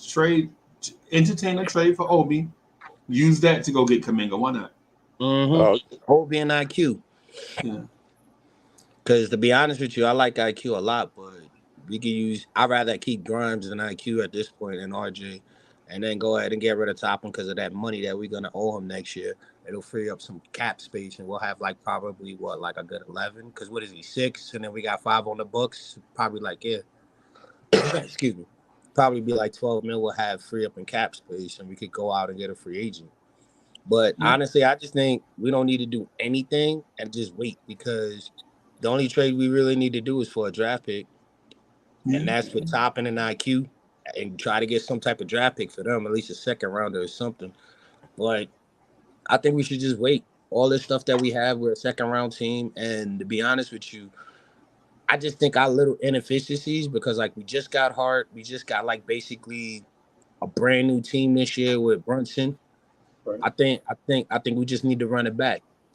You're right about the bench too, though, but we need to get a couple of role players, not a 3-and-D guy. Everybody say, "Oh, go after Cam Johnson." Nah, his skill set, he could get paid more somewhere else if you really think about it. And on top of that, anybody else we go for that's at that range, we can't pay them $10 million a year. We're gonna have to give them like a good 11 or 12. And then you also got Hart getting 15 if we re-sign him. A lot of people are gonna be like, wait a minute, you got these new guys coming in making up 15, 11 mil a year. We've been here for how, you see what I'm saying? So you might stir up something in there. Okay. Okay. Hey, y'all. Hey, listen, I got to get out of here. Have a good night. Hey, thank y'all for rocking with me. I appreciate y'all, man. Chat, we appreciate y'all, man, for rocking. Knicks Morning Drive soon come 9 a.m.ish. 9 a.m. coming your way. So y'all have a good night. Thank y'all for rocking with us, man. Go New York, go.